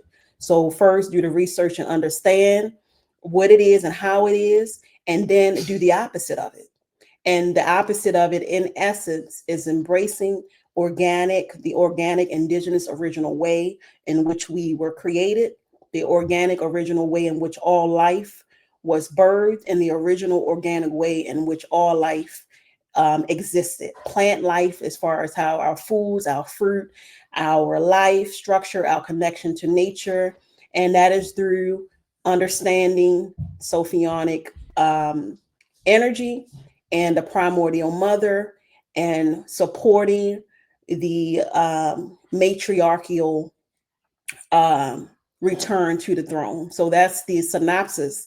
But if you have time, you can go back and watch the full live where I really break it down in detail.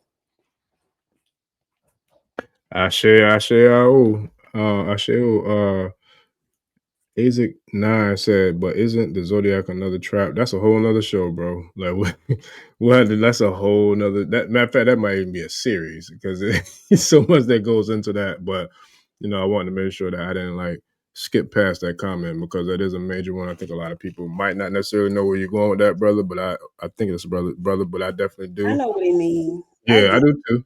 Yeah, but so that's what I'm saying. That's a whole nother show. You can't just take the Zodiac by itself. Right. So I encourage people to understand the primordial energy that you're born to radiate and embody, which is also known as the Orisha, which also known as the Netaru, I believe, which also known as the Abosum, which also known as the Loa, which all, it goes on and on. Understand the spirit energy that you're meant to embody. Do your pull up your numerological chart, understand your numbers, what life path you were birthed through. So understand not just to look at your astrology, yes, and astronomy, numerology, and the primordial energy. And I talk about that in a previous live. If you go check out the other live I did, I get into what the Orisha are and how we materialize through as matter in a physical form as embodiments of the Orisha. So when you look at all of those things, you're able to really see the connection of how and if your zodiac sign is true to you. Again, no matter what Gregorian calendar, no matter what they put in place, no matter how they flip right side up and upside down, north, south, and south, however they flip it around, it don't matter. Again, our coding is created under the right circumstances and as it is in the cosmic order and our physical body and in nature to give us what we need and to correct itself. So go within is the short version, and you'll know what your zodiac means for you. Shout out to the Unique Tribe. I just sent you I just put my email in the chat in regards to the question that you had with the divination. But with that, I appreciate it. Oloye, Chief Ifaremi. Man, with that, I'm good. Like I don't have no more questions. Those two. I appreciate you answering them because I know we went way longer than we probably was supposed to. But with that, shout out to the tribe.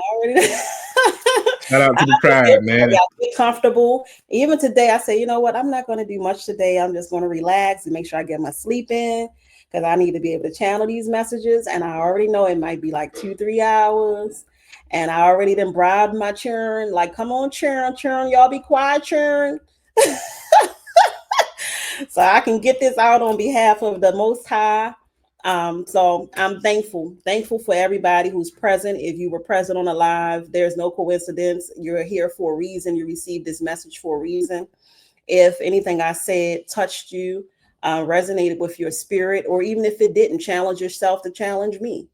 But if it did, the best way that you can thank me is by sharing this video. Check with Orisha Gbemi if you can, break it up, share clips, share the message. Another way that you can thank me and yourself and the primordial mother, the great mother, is by implementing, taking action, and doing some of the things that I said in the video. Letting your children see you do it so they can carry on the new way.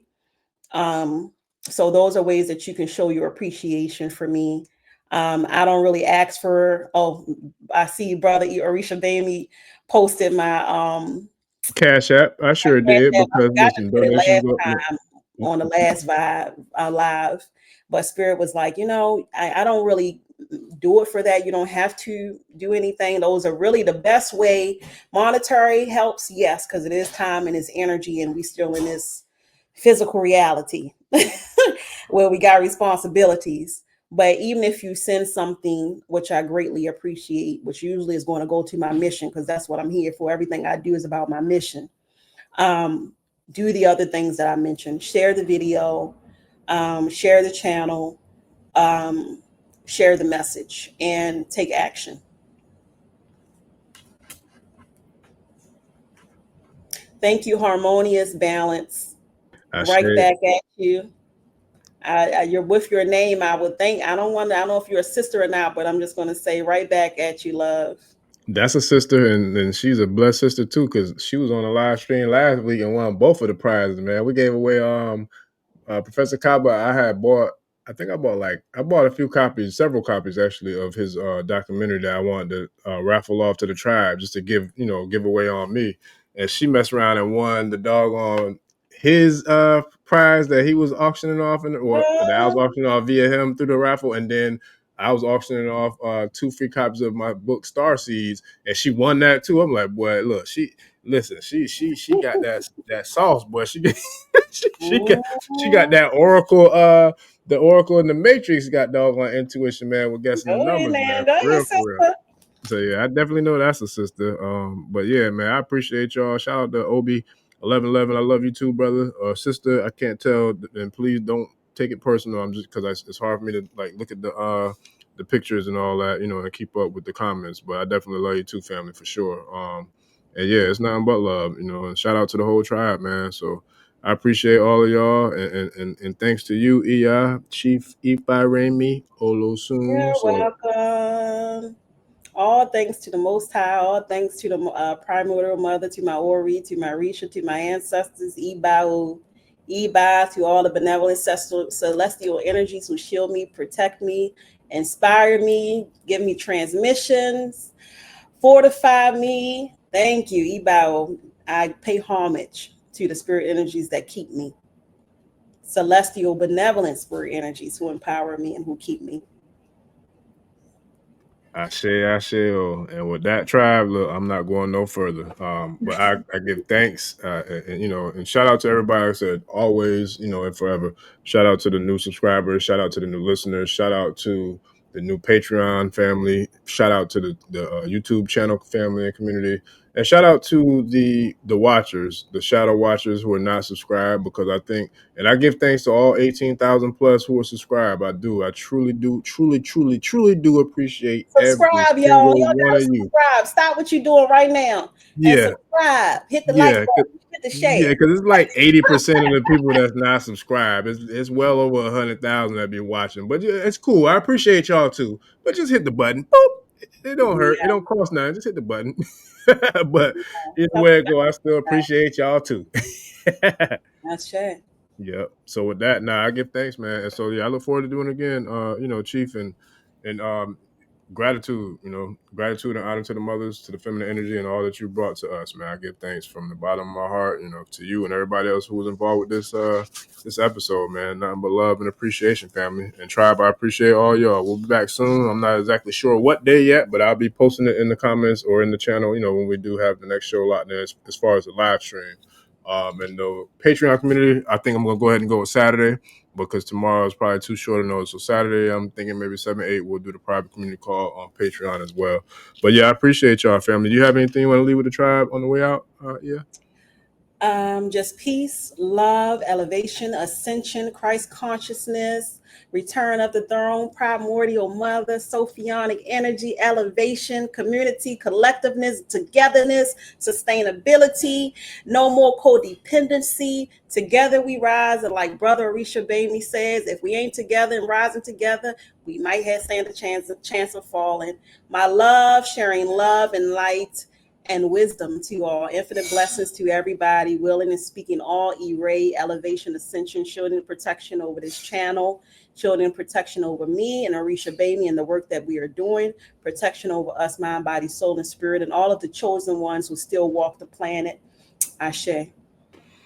Ashe, oh. And with that, I'm going to say one last thing, and I'm out of here too. But I'm about to send my cash app and gratitude and thanks for and her time and wisdom and understanding, understanding that she dropped in these streets.